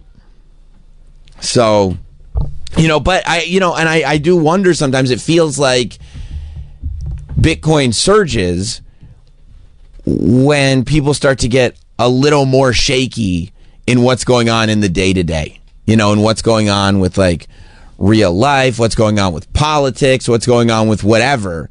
It always feels like Bitcoin surges because people start to go, okay, well, I don't know if I can count on these government systems anymore, so let me get this as a backup. I feel like that happens a lot. And I don't know. I mean, maybe it was Trump's tweet shouting out all his boys and in some cases gals that got Bitcoin going to where it's going. I mean, I understand there was enough problems. Maybe it was a truth, not a tweet, because he and Elon don't get along. But this is from a Truth Social. What's going on with and this is in quotations, but not the whole sentence, just this part. What's going on with my, quote, boys, and in some cases, quote, gals? What does that mean? What does that mean? What's he saying? Are you saying that, like, gender is a construct? Like, wouldn't that be funny? I mean, he's switching everything. So. Might as well, yeah. Might as well. Andrew Schultz doesn't know what to make of him. Maybe this is the next thing. With my, quote, boys, and in some cases, quote, gals. Maybe that's what he's saying. The gender is totally fluid. And the idea of boys and gals is really more societal than it is science. Wouldn't that be great? He gets interviewed and he's just like, I don't know why we're still talking about this. Gender is fluid. Gender is fluid, and let everybody play whatever sport they want to play. Stop talking about it. And people be like, what? Well, you just said, stop talking about it. And, and shouting out all his, quote, boys, and in some cases, quote, gals. What do you mean in some cases? Are you saying because there's, like, more men than women? Like, maybe some of the boys identify as gals? That, when you put it in quotations, that's what it comes across as, no? Yeah. Like, he just wants to make sure that everybody's cool. Like, I'm not trying to... what's going on with my, quote, boys, and in some cases, quote, gals, not trying to assume any pronouns. He's not trying to ruffle any feathers in the trans community. That's right. Well, he needs to find a community because he's losing people. Oh, MAGA's dropping off. They're dropping off. And even his, like, he's telling all, like, the talking heads. Like, I'm listening to these talking heads now, and they're like, listen... I also think we should stop talking about Epstein. And, like, everybody's going, like, are you on the payroll, too? It's crazy. I can't believe how many people are saying that. Yeah, I also think we should stop talking about it. Yeah, we should stop talking about it. I saw one of them, I don't remember which one, going, like, I'm going to trust my friends in the government to... And I went, well, stop right there. You're going to trust who? What? I like everybody's showing all these, like, tweets and videos from before with, like, J.D. Vance and everybody, Kash Patel... They're saying, like, we got to get the list, we got to do this, and then they show them now and be like, oh, no, there's nothing to see. There's no list. Move on. Yeah, there's no list. Like, it's weird because I would think strategically, like, when you tell somebody to stop talking about a thing, it makes them want to talk about a thing. Yeah. So I would have thought that they wouldn't say that, but they're straight up saying, stop talking about this. And in this, shouting out his boys and in some cases gals, saying they're all going after Pam Bondi, who he says is doing an all caps fantastic job. And all caps means it's a really fantastic job. We're on one team, MAGA. And I don't like what's happening. We have a perfect, all caps, perfect administration. All caps, the talk of the world. And quote, selfish. I don't know if he knows how quote. You know what it is? He doesn't know how quotation marks work. Because now he puts in quotation marks and, quote, selfish people are trying to hurt it. But when you quote selfish people, it sounds like you're saying they're not selfish people. Yeah. But you're saying that they're trying to hurt it. You're describing your enemies as selfish people. But when you put it in quotations, it sounds like you're saying others are saying, but they're not actually selfish people. He doesn't know how quotation marks work. I don't think so. Because this is all wrong. All over a guy who never dies, Jeffrey Epstein. For years, it's Epstein over and over again. Why are we giving publicity to files written by Obama, crooked Hillary? I think that's the new talking point. It's the liberals that are doing it? It's they're the ones that wrote the list.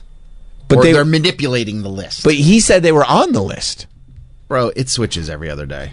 Like, I don't even know what it is anymore. I mean, isn't that the point, though? Just to confuse you? Just to it's spin you in circles. Yeah, we're not shooting. This isn't a sniper rifle. No. It's a shotgun. Oh, yeah. We're just going to get as much spread as we can. And let those the shotgun almost sprays out. Right. Get everything. To the point where you're like, I don't even know what direction this came from. So yeah, he's saying, that the radical left lunatics. Why didn't the radical left lunatics release the Epstein files? If there was anything in there that could have hurt the MAGA movement, why didn't they use it? Why didn't you, though? Yeah, you were the one saying that you were going to do it. Yeah, I don't understand. Because people said there wasn't any, there's no reason to release the files. So you can't say that the radical left was hiding stuff in the files if you're saying there's nothing in the files. Right? At this point, I don't know. I don't know what the hell's going on. And what was redacted from that binder he gave to libs of TikTok? I'm sorry, sir. And then I see this other thing that they go, they put out that video from the jail of where they got Epstein. And they said this video that was security cam footage, they said it was edited in Premiere, Adobe Premiere Pro. I like that they can figure that out. Yeah. That they looked at the metadata and they realized that it was edited in Adobe Premiere Pro, which I guess is normal. You couldn't just take the raw security footage, I suppose. Maybe they need it in a different format. Maybe they need it color corrected. Metadata shows the FBI's raw, and they did say it was raw, Jeffrey Epstein prison video was likely modified.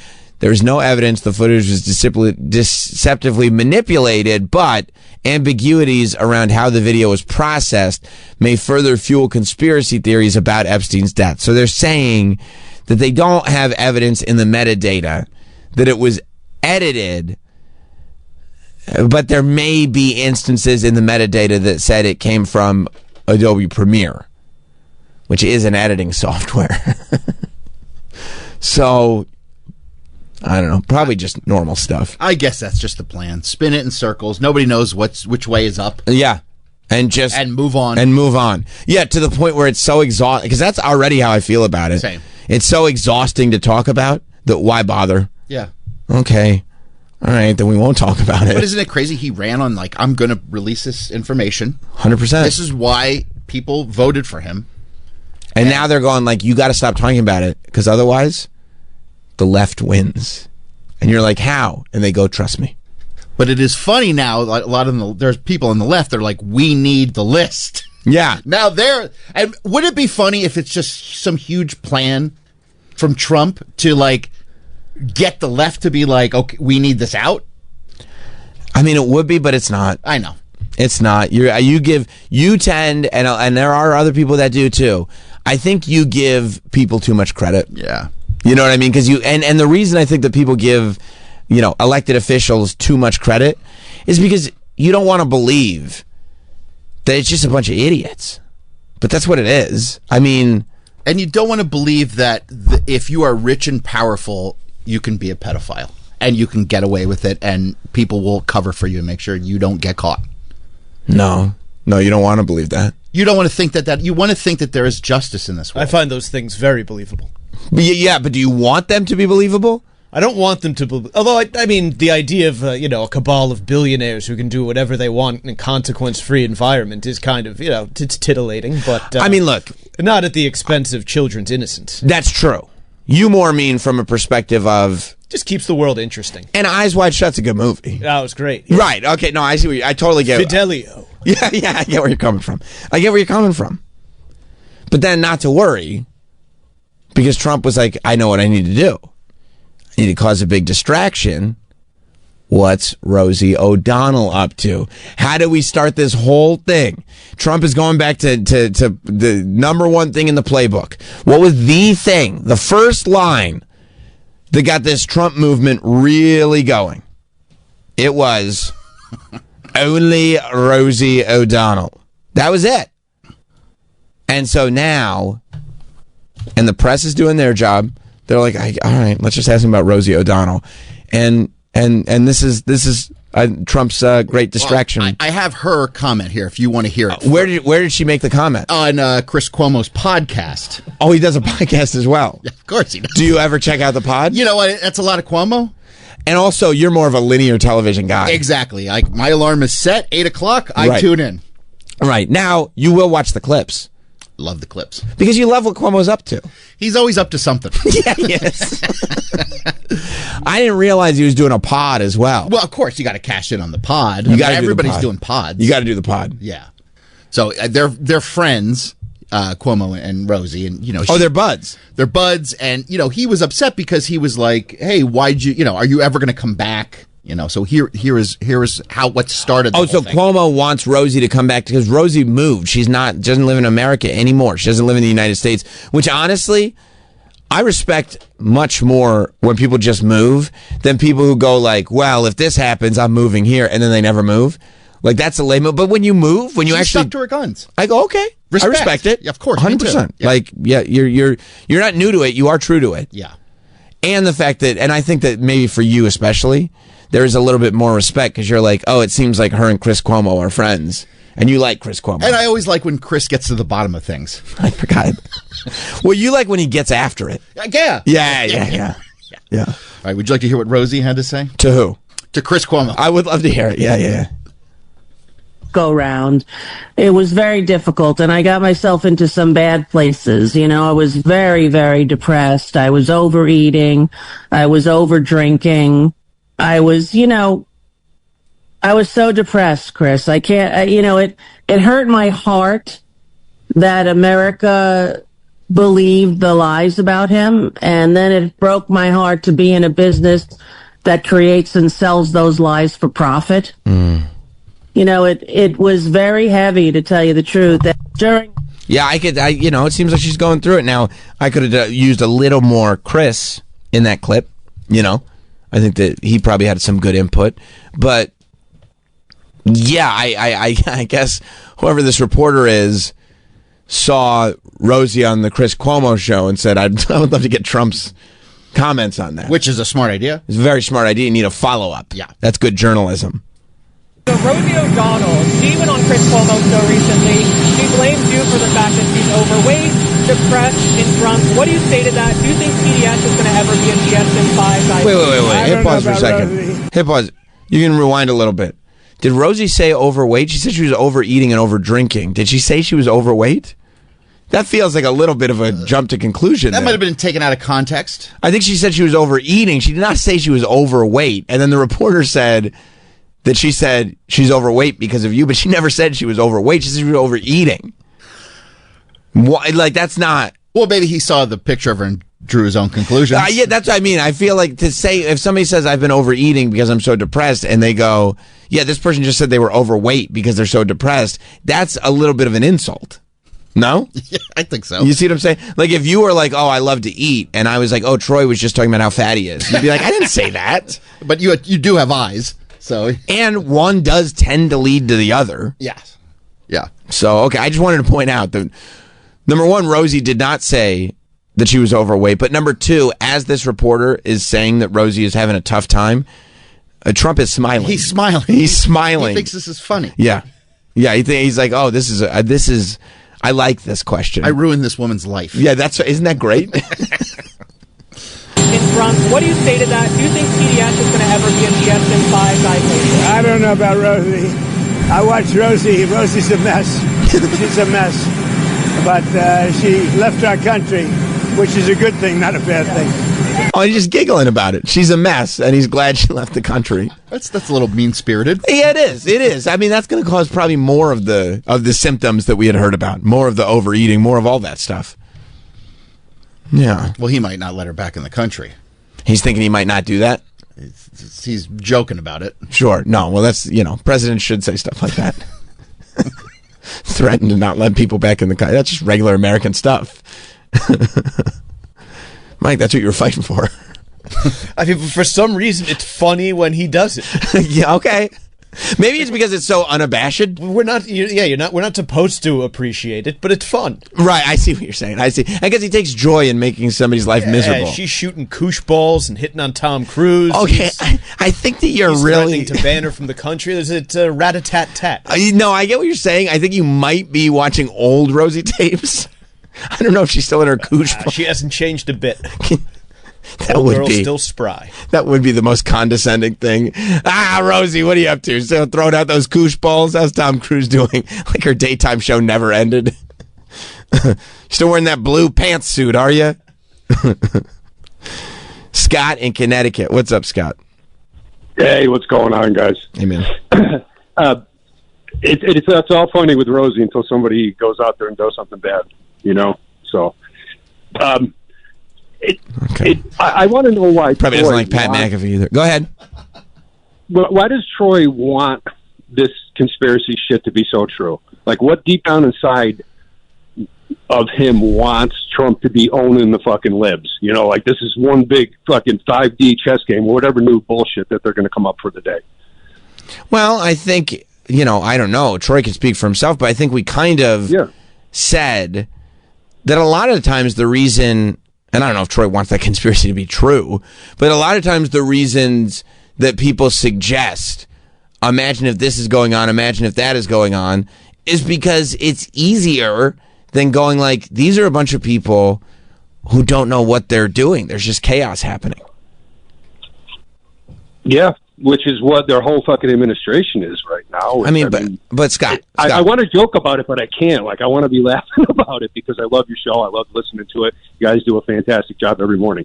I want to be laughing about it, but every time that we broach this Trump thing, I just want to smash the fucking TV. Well, because real life shit is happening out there, and you got bozos behind the fucking scenes cheering these fucking racist pieces of shits on. And that part of it's not funny. I'll leave it with that because I don't want to slow the show down. I probably did already. Love you guys.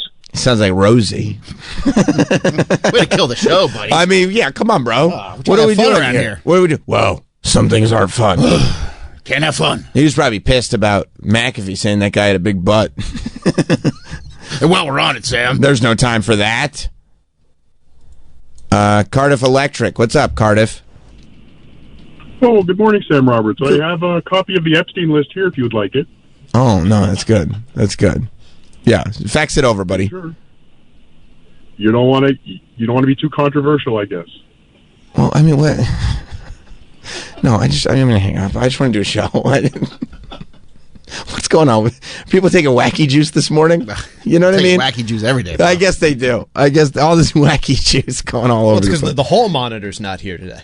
You talking about Travis? Yeah. Yeah, you're right. He literally is a hall monitor. There's no one to keep order. That's right. That's right. People from running. People think they know that I'm more of a lax. When the cat's away, the mice will play. That's what's going on. I think that's totally what's going on. I did see I've been talking about this Superman movie and my desire to see the Superman movie. I don't know if I want to see it anymore. Some of the reviews are coming in, and most have been very, very positive. But one, and this is a reviewer that I really, really trust, not great. Not great reviews from one of the really trusted sources behind cinema. And that, of course, is the one and only Mike Francesa. He's part of the Green Screen Podcast Network. And we have Mike Francesa, former host of WFAN, legendary sports jock here in New York City, somebody that we keep close tabs on all the time, did indeed post a lengthy review of the new Superman movie, of James Gunn's new Superman movie, which it seems like, as I'm talking to people seem to enjoy it. I would have seen it this weekend had I not been away on business. Maybe I'll see it later this week or this weekend, but maybe not, because listen to what Mike Francesa had to say about this new Superman movie. What I'm getting into is this stunk as for someone who's a old-time TV show Superman guy trying to get entertained for a couple hours and wants to see Superman, this movie was pure torture to sit through. Torture. I mean, I'll tell you this. If my name was on the credits, I'd hide it. That's how bad it was. This was 2 hours of this new Superman. It was he wasn't Christopher Reeves, but he was okay Superman. 2 hours of him getting the crap beat out of him. Who wants to see Superman get beat up for 2 hours? He's getting beat up by everybody. Plus, you have other superheroes in the movie. I didn't go there to see some guy named Mr. Terrific. I didn't go there to see the Green Lantern or some lady named Hawk something or other. I don't even know who she was. Okay, these other superheroes who he calls on. Can you pause for a second? I think, is it possible Superman might have gone over Mike's head? He seems to not know who the other superheroes are. Also, I think he's portraying himself as a Superman fan, although he just watched the George Reeves TV show. I don't think he's familiar at all with the comics or anything else like that. He just expects a movie to be made specifically for him. I mean, he just walks through life miserably. What makes this guy happy? I mean, I have no idea. His snowblower. If I remember correctly, he loves his snowblower. He hates in the winter when it doesn't snow. He loves his snowblower. I think at this point, he doesn't like sports anymore. He's clearly disappointed by the Superman movie because, I don't know, Superman got beat up and there are other superheroes sharing the screen with Superman. But listen, I haven't seen the movie. Maybe he's right. Maybe he said it was torturous. And he's just trying to get entertained for 2 hours. I mean, let's listen to a little more. The superheroes. This is a Superman movie. You want to see Superman flirt with Lois Lane, keep his disguise, and battle crime. That's what you want to see. Oh. And good triumph over evil. That's Superman. A little tongue-in-cheek, a little cartoonish, a little campy. Okay, this was unmitigated garbage. First of all, early on, there's robots. I don't want robots. Okay, I don't want robots taking care of Superman. I don't. Then there's a super dog. Who came up with a super dog? I mean, we all like dogs, okay? And I didn't like the dog getting beat on in the movie. It bothered me. But hey, who came up with a dog with a cape? When did that arrive? I watched Superman for years on television. I never saw a dog with a cape. See what I mean? Everything is fixated on this George Reeves show. Superman has had a dog for a long time. There's been a super dog for a long time. They didn't make that up for the movie. Who's got a super dog? Whose idea was it to put a cape on a dog? He's just mad at anybody named Dog. He doesn't like Super Dog. He doesn't like Mad Dog. He doesn't like anybody. Any dogs. It's triggering to him, I think. I just love that it's if it's not the George Reeves show, if it's not the television show from the 1950s, it stinks. All this other stuff that I do believe is grounded in Superman lore is, as he put it, unmitigated garbage. I mean, I couldn't. It's one. If you don't like the movie, I get. But his example. First of all, to not like it on this level is a lot. And second of all, what's your reasoning? Well, there's a super dog and also robots. I can't stand robots. He's a Superman purist. Is he? Apparently. He didn't know about the super dog. I forget what Superdog's name is, but Superdog, I mean, it's Superdog is established. Was it in the TV show? I don't think it was in the George Reeves TV show. No, I don't. I think this was more... Crypto the dog. See how easy that was to find? There's probably a lot of examples of it, isn't there? Maybe he didn't use Google afterward.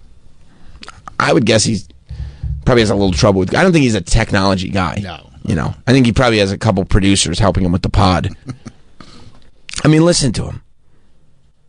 I never saw robots.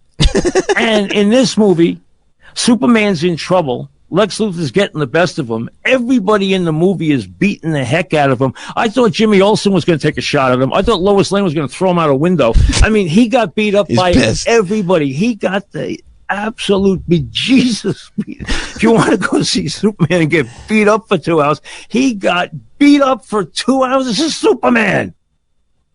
And this had nothing to do with Superman. It did not have anything to do with... I mean, I got to see this now. And nothing to do with Superman. I just love an old man furious that he watched Superman get beat up.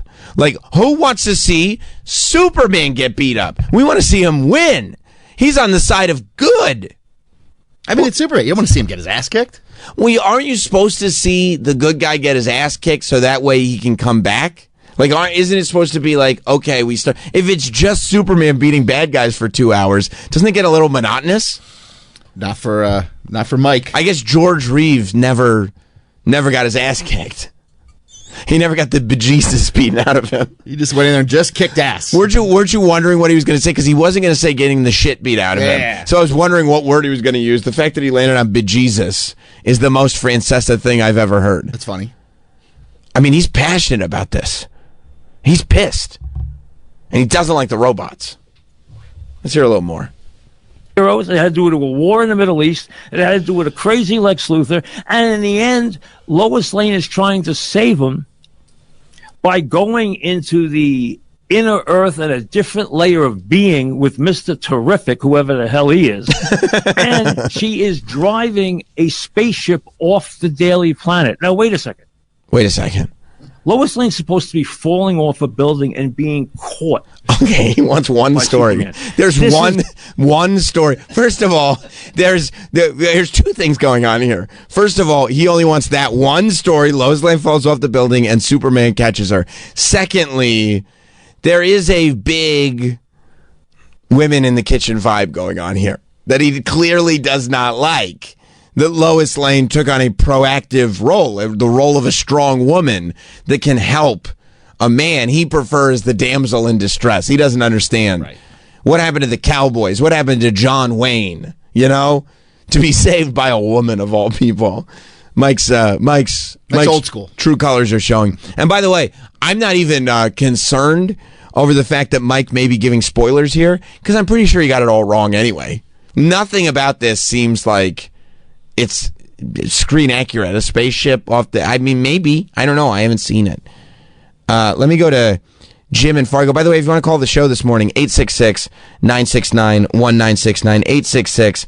866-969-1969. Let's go to Jim in Fargo. What's up, Jim? Hey, just wanted to say I watched Superman movie. Oh, that's okay. Go ahead, Jim. By the way, you know what the funniest thing about that was? I didn't know what it was. I just heard sounds, and I was kind of scared. And then I realized it's Mike Frank. That's what he sounds like when he's talking. Sorry, go on, buddy. Yeah, hey, I watched the Superman movie. I'm a big Marvel guy, and I like this. I typically like the superhero movies. Never really a big fan of Superman movies, but I watched it this weekend with my son. I always like to go to whenever I find out that there's a new Marvel out. I always think that we should check that out. You know. Yeah. This one was good. I liked it. I enjoyed it. Well, it was really good. What about Mike Francesa's take? He said too many robots. Superdog was no good, and Lois Lane was too strong. Well, I thought the dog was going to be a little goofy. You know, watching the trailers, I was like, oh my god! But it actually turned out pretty funny. The dog character was actually pretty good in the way they used it. Okay. There was a scene where Superman was making supper for Lois Lane. That might have pissed him off. He probably got it. Supper. Yeah, he probably got very furious about that. I mean, if you're meaning to tell me that throughout the process of courtship or any sort of relationship, that the man was making dinner for the woman. Yeah, Mike Francesa is sitting there going, making her dinner? What's he making her dinner for? Yeah. She's supposed to be falling off a building right now. He's supposed to catch her. Yeah, that's where I almost walked away from it too. I couldn't believe it was happening. But. For sure. Outrageous. Yeah. Oh, but you enjoyed it. Thanks for taking my call. Yeah, you got it. I did. I thought it was good. Okay. That's what I'm hearing. Thank you, Jim. That's what I'm hearing from most people. But then Mike Francesa shows up with this absolute vitriol, and I go, maybe I need to rethink my whole plan around this. I wasn't necessarily going to go see the Fantastic Fours, but maybe that's the one I should be focusing on. Or I know what you did last summer is coming out soon. Maybe I should skip Superman altogether, but then again, it does seem like most people who aren't Mike Francesa are like, yeah, it's a pretty good movie. Which is what I'm kind of... Let's hear a little more from Mike. Maybe he's going to win me over. Made for Lois Lane to be driving a spaceship to save Superman. Right. I'm like, what the heck am I watching here? The dog was a bigger hero than Superman was. Lois Lane was a much bigger hero. And Jimmy Olsen, who used to be an 18-year-old cub reporter with a Brownie camera, he's basically dissing supermodels every weekend. Dissing? And, Did he say dissing supermodels? Yeah. Does he know what that means? Does Jimmy Olsen insult supermodels in this film? That's what he said, right? Jimmy Olsen is dissing supermodels? That's what it sounded like to me. Well, the implication is that Jimmy's become such a stud that he thinks nothing of supermodels and feels free to diss them. But is that what happens when you're very, very I mean, Mike, you've got a hell of a physique on you. You're more of a stud than I am, certainly. When you become a stud, do you start insulting women? Oh, I go to Fashion Week in Milan and tell those bitches to kick rocks all the time. Wow. Okay. All right. So maybe Mike is onto something. That's how I here. spend my weekends. Yeah, I didn't know that dissing supermodels is dog, I'm so good looking. I diss supermodels because my response would be why, man? Why you diss the supermodels? So you don't think it's the fact that Mike Francesa doesn't know what dissing means? No, get Mystery on the line. He'll settle the whole thing. Of course, sometimes you have to diss them. You have to diss them to let them know who's in charge. That's all you get. Blaze dissed his wife. I think he did. I think you got to diss people. I guess Jimmy Olsen is dissing dissing supermodels. Used to be this, and he's upset, because he doesn't want to say it, but he's like, Jimmy Olsen used to get bullied, and now he's insulting supermodels? I mean, come on. What world are we living in? John in Connecticut? Hey, guys. How's it going? Good. This is a classic case of, Christopher Reeves is my Superman, and it's let me guess, you watched him in high school, right? That classic case, music's the best when I was in high school. Yeah, 100%. They already figured out Superman when I was growing up, so I don't even understand why they're remaking it. And by the way, this version sucks. Jimmy Olsen runs around insulting supermodels all day. And people forget the original movie was stupid. Lois Lane died, and he went back in time by reversing Earth's rotation. That's what he did. He's time travel is just reversing the Earth's orbit. It was the stupidest thing in the world. Of course it was. Look, the original Superman is amazing for its time. But if you watch it now, of course it's like a complete cheeseball fest. Yeah, it's terrible. Yeah. Did you see, John? Did you see the new one yet? I haven't seen it, but it's really polarizing. I have friends who said they loved it, and then others are nah, not about it. So it's really one or the other. It's really a divided movie. That's interesting. Thank you, buddy. Yeah, well, I didn't realize they had, reporters running around insulting supermodels. That's not the type of movie I want to go to. I bet you like it. You think so? Yeah, because you don't mind if something evolves. Obviously, Mike has a problem with it. Yeah, I'm really not attached to the OG original. I has to stick to this. No, because it exists that. I never understand people that are there's no reason to do it again if you want it to be exactly like it used to be. Right. I have no problem at all because in my mind, and I've talked about this with legacy of athletes. I think the only thing that destroys a legacy is if let's say the athlete at one point is known as a Heisman Trophy winner and then does a double homicide. That would probably ruin a legacy. That tarnishes it. Hypothetically. I don't know. But athletes that play a season or two beyond their prime, that doesn't hurt a legacy at all. Because it doesn't take away from what was. Those seasons where those athletes are the pinnacle of greatness exists forever. There's no, once it's done, once things are done.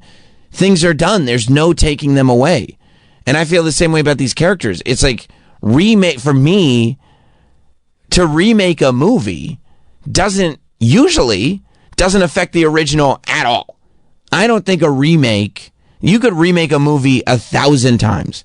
There have been 1,000 different Texas Chainsaw Massacre movies. Some of them are fantastic. Some of them are the worst things you've ever seen. The last Texas Chainsaw Massacre movie that was on Netflix, it was terrible. It was horrible. But it changes nothing about the movie from 1974. And if you want to watch the original, you just go back and watch the original. There have been so many Superman movies. There have been a ton of them. And some of them are all right. One of them's pretty good.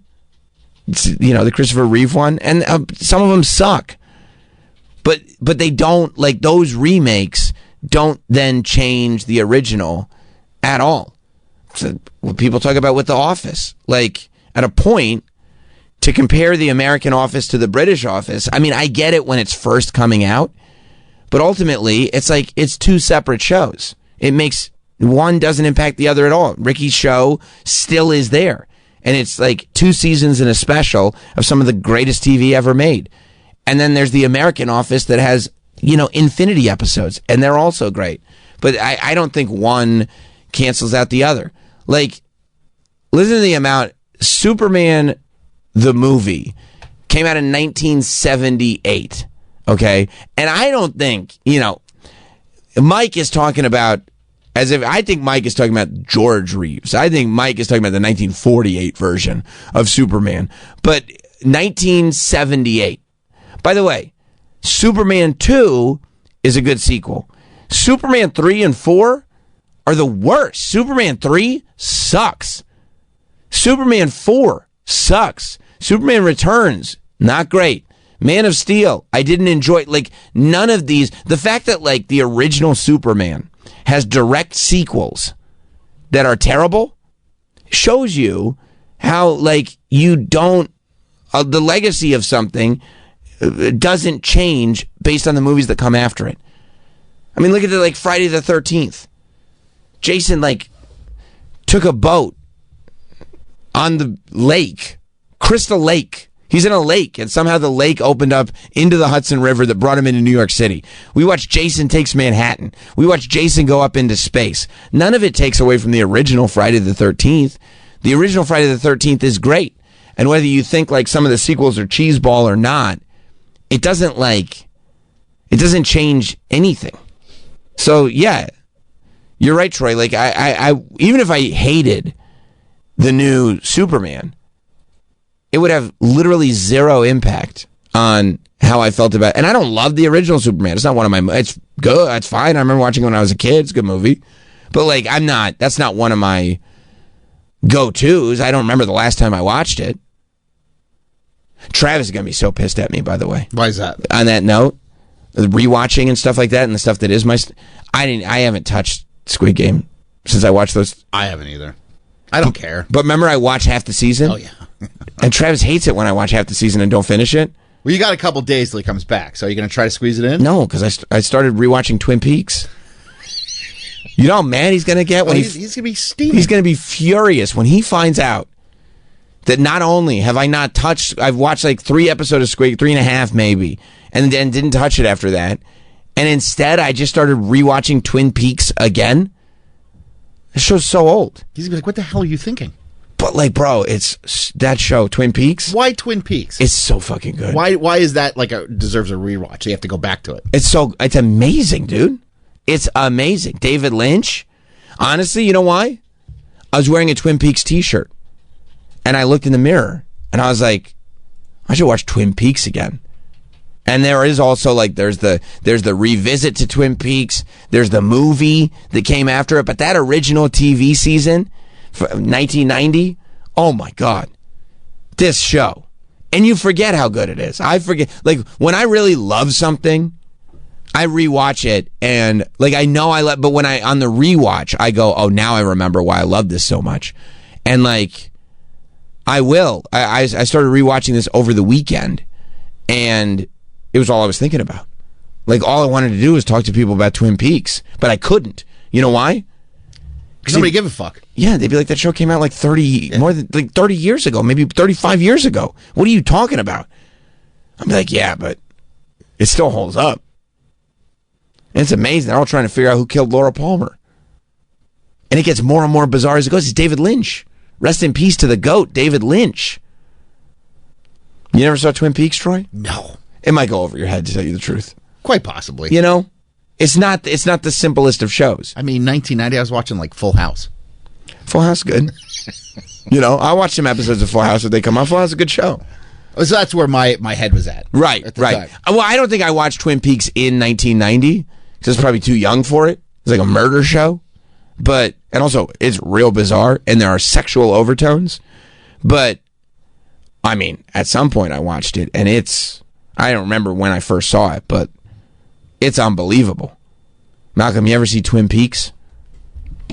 Yeah, I actually have. Yeah? Yeah. It's like, I would say it's pretty big amongst some of the younger gens. They're doing TikToks about it? Oh, they're making edits of Dale Cooper and stuff. Oh, that's fucking sick. It's out there. Just talking about cherry pie nonstop? Yeah, like slowed and reverbed cherry pie. So, that's excellent. That's what the kids are into. That's excellent. I mean, Twin Peaks it's peak. It's like one of the best American media things probably ever. See, Troy? One of the best American media things ever, and that's coming from the youth, dude. That's check it out. That's coming from the manosphere. Mike, you ever see Twin Peaks?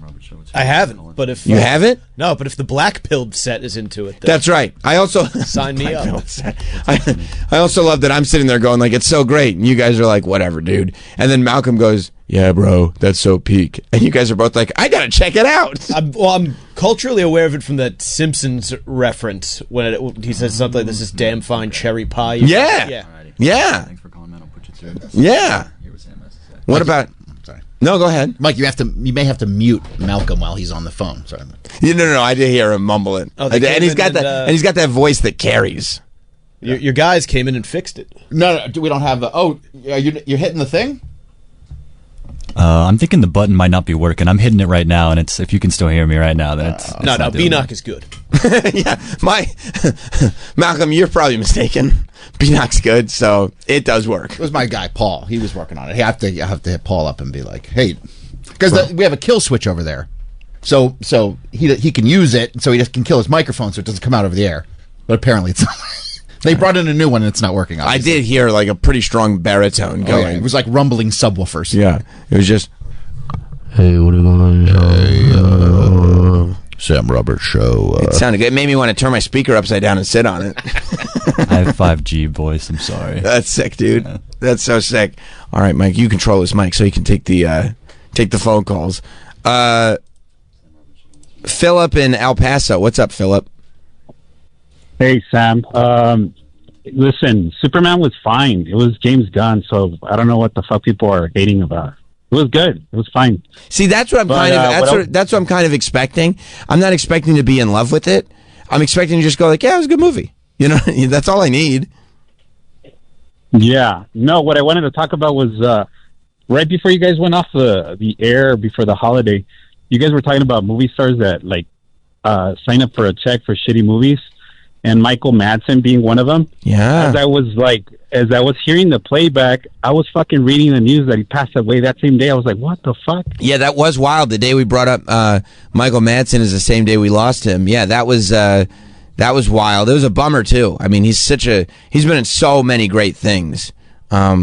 He did once ask me to my face if I've ever assaulted a woman before.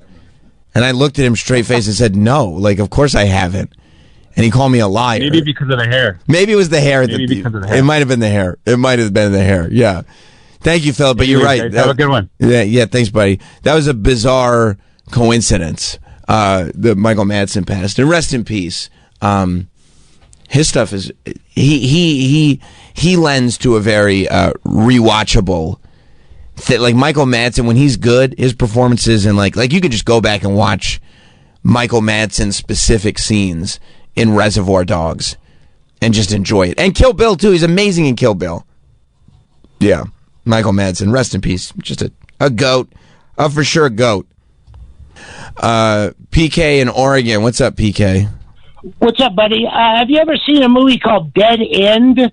It stars Ray Wise from Twin Peaks, great Leland Palmer, and Lynn Shay, and it's fucking amazing. Like, look it up, 2003, it's called Dead End. It's like a low-budget horror movie, and it's like Twin Peaks meets, like, what's the fucking Army of the Dead or Army of Darkness. Really? It's like an Evil Dead Twin Peaks, and there's even, like, nods, like the wife in its name is Laura, and there's sort of wink-wink Twin Peaks things, but it's like, it's got French directors, too, so it's got this weird, like, it'll be like a weird horror movie, like campy sort of, like Sam Raimi sort of horror comedy, and then someone will, like, start smoking a cigarette and give these, like, existential monologues. It's a trip. Like, I discovered it last year, and I've watched it at least 25 times, and I own it on DVD. But that's it. Dead End from 2003. You'll love it. It's way better than it needs to be, and it's got some super clever Twin Peaks nods in it. I love it. Let's look up Dead End. Yeah, check it out. I'll hang up and listen. Later, buddy. Yeah, later, dude. From 2003? I guess Dead End seems like a very standard title for a movie. But, I mean, just show me the IMDb. I just want to see. I don't need to watch the trailer. That feels a little bit indulgent to me. But, yeah, I want to... Oh, yeah, dude. I see the actors are the same. Jean-Baptiste something or other is the director. Yeah, okay. I'll check it out. I'll take a look at this. I do love these hidden gems. These like low budget horror movies that become like classics in my mind anyway. They definitely go on my anything that I can watch. You know, I love to watch. They become my comfort foods. That's why I watch these things over and over again. They become my comfort foods. Yesterday, there was flash floods like crazy here in New York, and I mean it's so nuts. Like it really makes you think about the infrastructure of the city, because like you see what happens in these subway stations, and it's like instant. Like it was only raining for like a couple hours yesterday, but it all came down, and there are these nuts videos of people, and they're literally on the train, and it looks like the water is like flooding in almost up to the window of the train. Is this all? Yeah, look at this. This is all from yesterday, because it just comes in all of a sudden from the grates, and it's like New York, so you don't know. There's something about New York. When this stuff happens, you don't know if it's the end times and society as we know it is over, or if you just got to give it a half hour and it'll be fine. It's one of those two things. It's always one of those two things.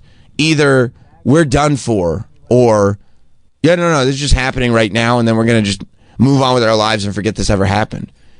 But look at how much came down. People are like driving through water up to their headlights. Because it just boom, it just hit.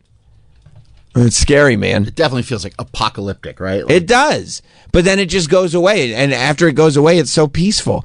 And, it's like rainbow weather. And you almost go like, oh, okay, I guess everything's fine. Everything was worth it. Are those the streets flooded? Oh, yeah, they were flooded. The Jersey Turnpike was flooded. I saw that. Like to that extent? Is that's in New York City? Yeah, that looks like Brooklyn. Wow. And see, no wonder. So we're looking, and it's like, there's water, there's standing water that is up past the bumpers on all of these cars. Like they're driving, there are people in the water, and it is at least knee deep. And that's what happens, right? Like all this water hits all at once, and then it just floods down into those grates. Except our grates, some of them, they don't go to a sewer. They go to the train station. So you're just sitting at the train station, and all of a sudden now there's like a huge amount, because it's like the whole block's worth of water just gets flooded all the way into this station. And then I don't know, somehow they're able to just like figure it out. So by the next morning, it's like nothing ever happened. And everybody's like, yeah, time to just go to work again. That's so nuts. Was it bad by you at all, Troy? I was inside, thankfully, but you looked out and it was crazy. It was raining sideways. And I'm sure people were like, they don't expect it, because they'll predict weather. But what are you going to do? Like upend your whole day? You can't. And then you got to go about your day. Yeah, you just see people outside. Look at that. Just like clearing through. Because you don't think when you live in the city that you need to make sure you have an all-terrain vehicle, right? That's like lifted off the ground so you can drive through monsoons. And bring a pair of those like fishing boots with you that come up to your thigh. Yeah, you need to go out dressed like a fly fisherman. And again, it's only by late night last night, everything was fine again. It was like a solid hour. Yeah. That's it. But it's crazy that this much happened in an hour. Governor Hochul declared a state of emergency for the hour, I guess. I declared a state of emergency on my bank account after all those tolls, Hochul. How about that? And by the way, traffic is exactly the same. Yeah. Nothing Changed, changed. nothing? Nothing. Not one goddamn thing. But man, look at that. And you're right. Apocalyptic is the word. And it just like, but it's almost like by the time you've got the article written, it's over anyway. You know what I mean? Like this is the craziest. Like when the subway pulls into the station and you look and you're like, when they open these doors, the car is going to flood. Yes. Look at that. Yeah. So now you're stuck in the train car. Wow. Tony Burton says he was stuck on the Metro North for 2.5 hours. Ugh. Because, yeah, it also very conveniently hit just at the end of the workday. Yeah. When everybody's on their way home. Wow. And there's a road around here, the Sawmill Parkway. The water was up past the hoods of cars. That's nuts. Yeah, I went home at like 2 p.m. So I was all right. But that seems, yeah, there it is. That's the photo. Wow. You see how it's up over the hood? That's deep. And it really was. It was an hour and a half of rain, but it just all came down all at once. I guess it was, what was left of the tropical storm. And then no rain today whatsoever. No, it seems nice out. Yeah. Did you ride your bike in? Yeah. Beautiful day. Good to go. Sure. Yeah. Yeah, I mean, I flew in, like I said yesterday, but I flew in the morning, and everything was absolutely fine. I'm assuming it was a nightmare in the evening trying to get out of there. Oh, yeah, trying to come in, trying to get out, because it was lightning, too. So lightning, all this rain, all these storms, and all the glittery cowboy hats trying to get out of Atlanta. That had to be terrible. Crazy weekend for you. Man. Yeah. Flooding in the Bestchester. Everybody's just trying to get through. That's why. I mean, bro, you're already in the Bestchester. There's no reason to leave your house. Yeah, stay put. Stay put. Stand your ground. That's what I do. Yeah. It was crazy. What about at your place, Malcolm? Did you get air conditioning yet? Still no AC. I actually was on the Uptown one, that one that was showing footage when it started flooding. I wasn't on that. That was at 28th Street, I think. I was north of that, but I came probably like a minute within getting stuck. That quick? I came in a minute. I mean, you love rain. You love rain. I said, wet? Dude, what? So yeah, it was nasty. I had to walk like 30 blocks in just pissing rain.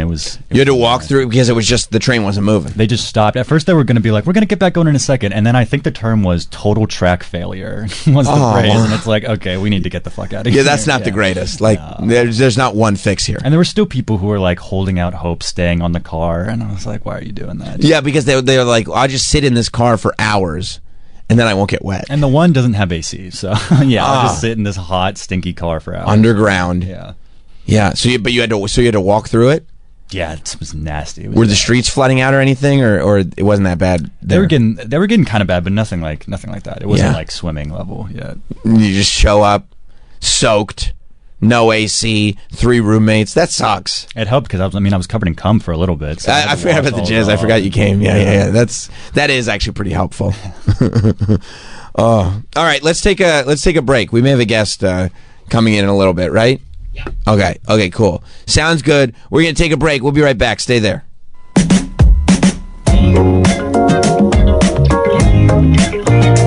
We will be right back with Sam Roberts Show.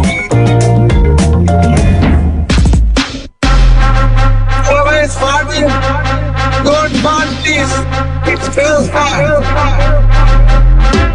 We're back with Sam Roberts Show. It's a great thing. I was just seeing, we were talking about the floods in New York. They said, I believe they're saying it was the wettest hour on record, which is an odd way to phrase it, but that's what they're saying. I think they're saying now, 2 inches, maybe 2.7 inches, or maybe the second wettest hour. Okay, it was the second wettest hour. The first wettest hour was in 2021. First wettest hour, was during the aftermath of Hurricane Ida in 2021. That was nearly 3 inches of rain. Yesterday, it was 2.07 inches of rain in an hour. What's going on this planet?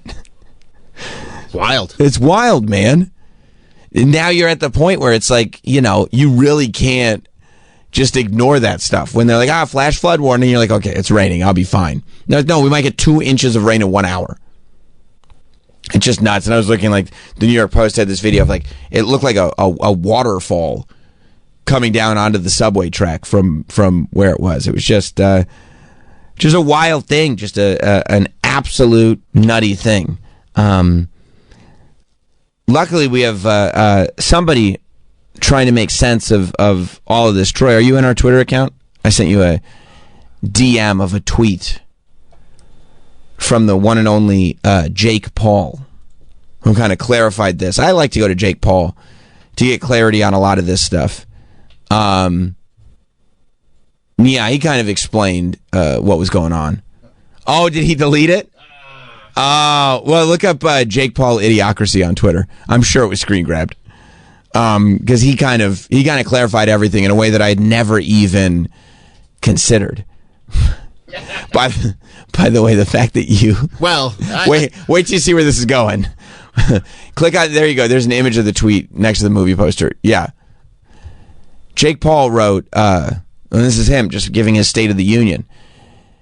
Idiocracy, the movie, is happening in front of our eyes. So sad. People are so miserably dumb. So dumb, and they don't even know it. How do we help them? Seriously asking. I mean, the biting irony of this whole thing. First of all, like, to, in 2025, have to get out there on social media and go, like, you know what I'm going to do? I'm going to compare real life to the Mike Judge film Idiocracy. I don't think that's ever been done before. I mean, it's the thing. It's the take to have. If it comes up in conversation, I think that's fine. But to just tweet out, like, I don't know you guys have ever thought this, but it's kind of like that movie Idiocracy. Except then in an effort to explain why everyone's dumb. And the implication is, if the world is like Idiocracy because people are so dumb, the implication is people are so dumb, not like me. Troy, why did you only write half the word Idiocracy? Well, I was kind of in a place where it's like, well, I could make an attempt to spell it. You go, spell it wrong. Right. And then get made fun of because I spelled it wrong. Sure. Or just put in the first couple letters and then just make it kind of seem like I'm just trying to get the tweet up as fast as I can. Okay, and you're a little bummed. That's what what I chose. Oh, it looks like we have a guest coming in. Yes. Come on in. Al Campeone is here. What's going on, man? How are you? Damian Priest is walking in. What's up, fellas?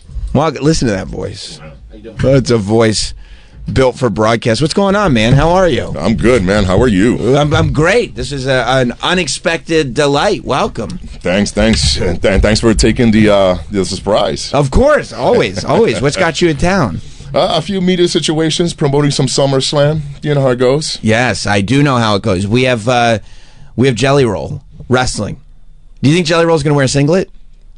Oh, good question. Right? Like, I don't know, like, because he wears like baggy clothes and stuff, but like, Jelly Roll is actually wrestling at SummerSlam this year. He's gotten, like, the shape, his body has morphed so much in the shape that he's getting in training. I mean, he did it just for himself anyway, but I know he's training like a madman for SummerSlam. Yeah. So, I mean, if you're training this hard, you don't be shy about it. That's show right. the world. You know what I mean? So, yeah, that'd be cool if he wears a singlet. That would be cool. Yeah, because you would want to show it off. Exactly. Right? He's put in the work. That's right. That's 100% right. And that's what Triple H, after Evolution at the press conference, said that Jelly was like, now he's down at the PC, like he's become one of these, like, yep. I'm there every day, like training. That is, though, once people are aware that that's happening, now there's pressure on, because now we've got expectations of like, all right, let's see what you got if you've been training this much. That's fair. I know that like, for instance, I'll be there next week and I'm gonna work out with him. Oh yeah, you know, yeah. I spoke to him this past week and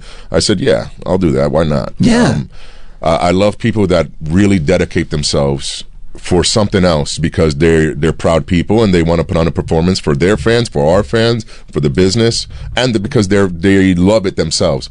So that extra pressure. The one thing is about these artists that come in and they put in this time and train, they're so good at performing.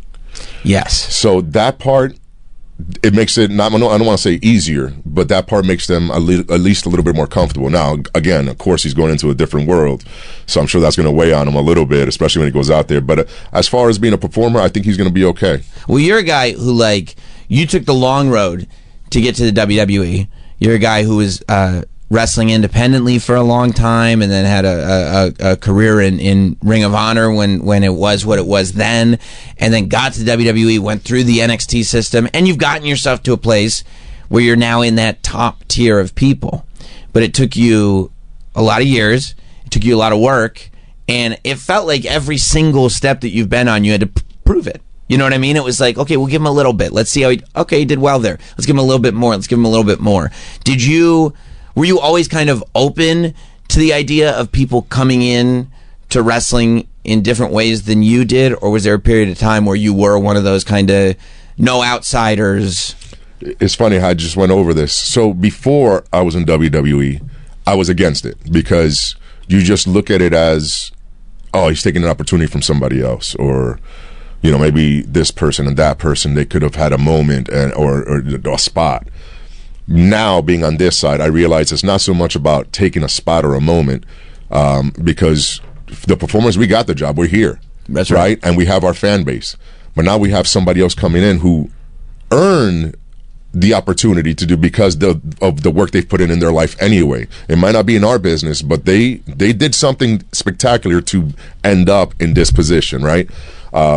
So whatever means, everybody has a different journey anyway to get there, and then they bring in their fan base who now might see the rest of us, and maybe it won't work for all of us, but then maybe a few of us gain a few more fans, and that's good for the business, that's good for personal gain, and that's good for the company. So for me, I'm very much on board, especially because it's not like it used to be. Celebrities aren't coming in and treating this business as a joke. Yes. They're not coming in and they're just promoting and saying, we don't even know what this is. We don't care. We're just promoting a song because you told me to, because my company said so. No, now it's, we're going to move down to Florida, train at the PC every week for months to put on a performance. It's a different world now. Yeah, I mean, you had a pretty classic match as far as your career goes with Bad Bunny. And, like, there was a time where that would be like, I mean, as a wrestler, there was a time where that would be bad news. Like, I put in all this work and now I have to, my job is to make this celebrity look good who's not taking it seriously. But to your point, like when Bad Bunny is delivering out there, I would imagine it's rewarding because there's a degree of, like, I put my life into pro wrestling. And certainly within those years, within years of you being a wrestler, there have been plenty of people who I'm sure didn't appreciate what you were doing, who didn't understand why you were putting these years in. So when you meet somebody who's like a global superstar that's like, no, like, I'm here to get good at what you do. I respect what you do. I would imagine then it becomes, well, all right, we have the opportunity to put on this great show. Like, let's do it. This is amazing. Absolutely. And yeah, I didn't work here before, you know, when the celebrities were that way, in the negative way, but I've heard stories. But now, let's say, for instance, Bad Bunny, when we first teamed, from my first WrestleMania and his first WrestleMania as well, which was, again, crazy juxtaposition. And also, like, I would imagine from his perspective, going like, man, I can't believe I'm doing this. And you're like, you can't really say it to him, but you're like, I can't believe I'm doing this either. Right. You know? But I remember in the lead up to that, Randy Orton going up to him out of the blue and just thanking him for treating the business how it should be treated and taking it seriously and putting in the work and actually being in it to help, not just to promote. And I was standing there and I was like, man, that's crazy high praise coming from, like, Randy Orton, you know? And he understood that because he was very appreciative that Randy said that to him. And he took it to heart. And when we had our match, it was the same thing. He trained like a madman to get ready for that match and everything he did in between. And the company itself, look, they weren't sure. They were thinking about a tag match. They were thinking about moving Backlash out of Puerto Rico. And Bunny was like, nope, we're doing it in Puerto Rico, and it's going to be a singles match. It was me and Damien. Wow. And I was like, and they said, hey, we prefer this. And I'm like, well, I'm with Bunny, man. You know, I think we're fine. If he's this adamant, I know he'll be ready. I was like, I'll be ready. I was like, I just don't think anybody else will be. And I think that's what happened. Nobody was ready for that. Yeah. I don't think, because there's a big difference, right? Like, when you're in a tag team match, you can just get out there, do a couple of really cool things, and then kind of lay back for a while, let that kind of groundwork be done by people who do this every day. But yeah, the fact that he's like, no, and it was not a short match. No. You know what I mean? It was a full in terms of length, in terms of the amount of stuff that you guys did in it. It was like the real deal. And a lot of emotion in that match, which was, like I said, we talk about the importance of matches and what they mean to you in your career. In a loss, that was the most important match for me because of what it did culturally, for Latinos, for Hispanics all over the world, not just Puerto Ricans. And then what we did for the island, obviously, specifically. It was huge, and I'm very proud of that one. As performers in general, I'm always like, especially live performers, when they have to kind of stay in the performance, stay in character. It's always very interesting to me when there are people that make that difficult. And you had experienced that when you were the leader of the Judgment Day, and R-Truth came in, and your entire job at that point was to not like this guy.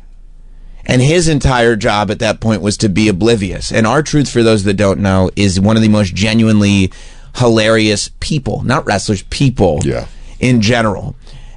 How did you go week after week without breaking more than you did? Every now and then. I was about to say, I didn't do well. Oh, man. I remember Hunter telling me, he was like, you have a horrible poker face. And I was like, stop putting me on TV with this guy then. I was like, it's the one guy. Like, nobody else has done that. But he is, but then not too long after that, he broke Hunter on TV. And I went right up. I ran into Gorilla just to go right up to him, like, you see, I told you. And then he started laughing. He goes, "That guy is he's one and only, Yeah, and he really is. It was horrible. The only saving grace is that some of those backstage segments, a few of them were pre-taped, so we could do them again.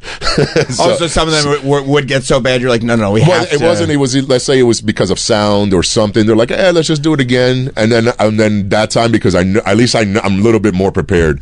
And those were the few times you didn't see me laugh. But I probably laughed on the first take. Just because we wouldn't. You never know what he's going to say. You never know what his demeanor is going to be like. He does it on purpose, by the way. Like, he knows what he's doing. Yeah. Like, he tries to get you. And he's so good at it because it's really, like you said, it's really who he is anyway. Yeah. So, even off camera, he tries to do that to you and make you laugh. So on camera, it's just, you're trying to be as serious as you can be. And then he starts saying things like, I can see it in your eyes. And man, I'll never forget that in-ring moment. Mm-hmm. I know I'm supposed to be mad. He says this thing, and I have to turn around because I don't want to be caught on camera laughing. And sure enough, I turned right into a camera. Oh no! It's like it's right on my face. And then I see it, and I snap back around, and I'm dead serious. But it was like, it's too late. I got caught. Yeah, you did. And then you have to figure out, like, how can I be mad and laughing at the same time right now? Because now you have to finish off whatever it was that you were going to do. That was a lot of fun because we never did, especially in the Judgment Day, we didn't do funny stuff like that, Yeah. And dude, we didn't have that lighthearted side to us till he came around, and I love that he added another layer to us. Yeah, and now that group is still like lighthearted, like that. It didn't go away. Like, it's pretty cool. He left it on there, and it's really, really cool. When you like have a moment as big as you did at WrestleMania 40.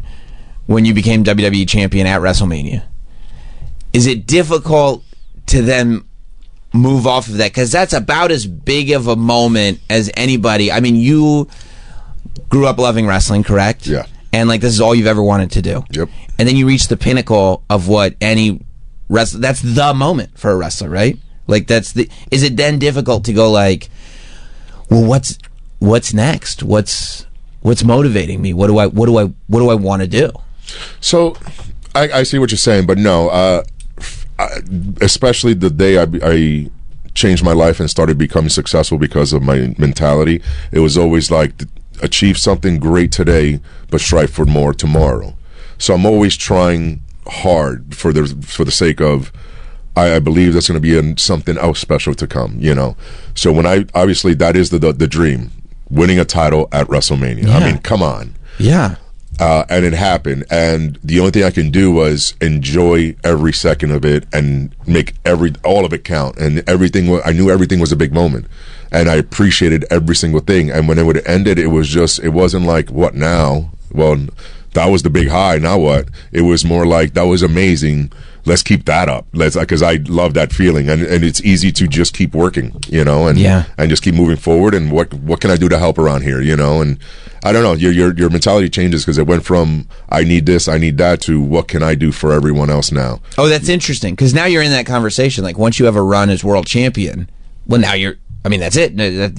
You can't have that taken away from you. You're a world champion level guy, and it's interesting that the mentality changes to, well, now what can I contribute, as opposed to what can I achieve? Right, exactly. And it's like another level of wanting something and enjoying this new thing now, where it's like, oh wow, I can actually, now I'm on the other side, and it's weird, because I'm still, don't get me wrong, I'm still trying to achieve things, but it feels really nice to help. And that's like a new high for me, as far as like being someone in a position that I can help and guide and, do favors and whatever. Yeah, because it must, at a point, like when you achieve a certain level of success, become less about individual goals and more about, well, now I have the ability to hopefully benefit the business as a whole. Yes. And that becomes the thing, as opposed to, I want this thing I can put up on my wall. Exactly, and that goes with everything. I'm not just talking about like in a match or in a story, like media, just everything we do in between, how I represent the company. It's all like different now, and I love it. I'm having so much fun. That's awesome. When did you said when you kind of changed your mentality and became successful because of it? When did that happen? This happened, this is years before I was even in Ring of Honor. It was one of those things that I was coasting for years, just thinking, because of my size, and people said I had good ability and I'd be okay in this business, but nothing's happening because I was just coasting. I didn't realize, I wasn't being honest with myself. Actually looking in the mirror and saying, I'm actually trying my hardest. I really wasn't, but I was lying to myself saying I was, or lying to everybody else. It wasn't until I changed that mentality and said, no, let me actually, if I'm lying or if I'm not, then say, no, you're not, and it was one of those things that I started working for my own dream. What a thought, right? Right. And then little by little, positive things start happening. And also just that power of positivity. I never believed in it. I thought it was silly till when you're down, it's like, I'll try anything. And then it was like, well, let me just focus on the positive things. Like, you could find negative in anything, but you could also find positive. If you just focus on that, you just keep moving forward. It's not like you're getting just everything's just gold now because you change your way of thought, but you're happier and you keep working hard because you're not wasting your time being negative. You're just focusing on moving forward, and that's when better opportunities present themselves. And that's what happened to me. And this is probably around 2012-ish, maybe 2010. Between that time that I really changed my mindset and then actually started working hard. This is when I went through all the weight loss and then eventually started getting looks at it. I started doing a lot of extra work with WWE, then got signed by Ring of Honor, and then eventually getting signed by, to WWE for NXT. Yeah. How do you, I would imagine making that change is difficult, but the maintenance would have to be the most difficult part. Like the idea that you can have this kind of epiphany and go like, this is how I need to start treating things, but that journey is still long. Like you just said, 2012, that's a long time ago. Like the ability to, even if you don't have everything that you want right now, kind of just be aware that it's okay, we're on the right track, little by little. That seems like it's difficult to kind of stay aware of that. Yes, it is, but I don't know, it was like a switch went off, and it was just one thing at a time. Diet and working out. Like you just do one thing at a time. What's right in front of you, that's all you can, control. It's easy because you start thinking about every aspect of life and how to improve, and then you get stuck and you do nothing because it's just overwhelming. I just took one step at a time, whatever's in front of me. A meal. Okay, what am I supposed to eat here? What am I not supposed to eat? Okay, I have an hour free. What should I do here? Well, maybe I'll go train. Do something positive. Right. That was always the goal. Do something positive. And little by little, and then it became a habit. Yeah. And I do think that happens a lot. That there are a lot of people who have certain expectations, whether it's their job or their personal life or whatever it is, that it's like, this is going to happen for me. And then when it doesn't happen, they figure out every surrounding thing to blame because of him, because of that, because of and there's no sort of internal, well, maybe I'm the one that's not doing it. I remember my first trial with WWE. It was, I want to say 2009, 2010, I think it was. And I was way out of shape. I came in injured, and I bombed. It was so bad. Like I could look back now, and I'm like embarrassed that I was there. Really? I did not belong there. I wasn't ready. Even if I was healthy and in better shape, I still wasn't ready. But at that time in your brain, you were so ready. I was so mad when they didn't sign me. I was like, how could they not? Yeah, they must be idiots. Yeah, exactly. And now I look back and I'm like, I can't believe they didn't kick me out day one. Wow. Yeah, like I would kick myself out. Do you feel like you've developed, I mean, that you can have an awareness of self from the past? Do you feel like you've developed a self-awareness like in the present now, where like you wouldn't make that same mistake? Do you feel like now you are a little bit more aware of whether you're ready or not for certain things, or just, you know, just general self-awareness? Yes, I think I'm way better off. Obviously, you know, we're human, right? So we make our mistakes. We let loose a little bit as far as like not trying your hardest at times because you're kind of like taking a breather or whatever. So like, that's human nature, right? But for the majority, definitely the most part, I look at myself and I'm like, am I ready for this opportunity? Am I ready for this, you know, this story or whatever it is, this moment? And I usually am pretty honest with myself and saying yes, but don't ease up, or not really, I need to work a little harder, or sometimes it's I'm not, but it is what it is. Here we are. Right. You know, like just you know, stay the course and do what you know. So SummerSlam tickets are on sale. Yes, is that they what are. we're? Yep. Yeah, tickets are on sale. 2 nights, MetLife. That first weekend in August, right? Yes, sir. Do we know? Do you have any indication of what you may be doing on SummerSlam yet? I haven't heard anything, but as for what I can tell, it looks like I'm having a little situation with Alistair. Well, I noticed that you got kicked in the face. Yeah, they're not recently. cool. That's not great. I also cringe a little bit whenever anybody, like, you get kicked in the face, but you also get kicked in the face backstage. So instead of falling in the ring, you fall on the concrete floor after getting kicked in the face. How about I hit a concrete column first, and then I fell down. And then you fell down. I remember a lot of people coming up to me like, "Are you okay?" Because you were bouncing. You bounced off a foot, you bounced off a wall, then you bounced off the ground. I was like, "Yeah, it all sucked." And yeah, none of these things are bouncy. Nothing. Yeah, none of these things are sucked. designed to be bouncy. So if I can get my my revenge at SummerSlam, that'd be cool. That'd be super cool. Especially New York, New Jersey area is home. You know, that's your home. Do you look at, especially because, did you grow up going to like Giants and Jets games, or? I was a Giants fan. Okay. Oh, I am. So I went to Giants games, and then I lived, although I'm from the Bronx and from New York, but I lived a large portion of my life in Jersey. So that's where I trained in wrestling. That's where I started. So it's kind of cool that it's like in between both worlds of New York and Jersey for me. I'm excited about this weekend. I mean, in a stadium too. Yeah, and SmackDown's at the Prudential Center, which is also cool. That's really cool. Yeah. Yeah. Now, if you end up, okay, so Aleister Black is the gentleman that kicked you in the face on SmackDown. If you end up having this match, right? There's a story behind it. The story's been building, but this is a huge show, right? They've already like Roman Reigns came back last night.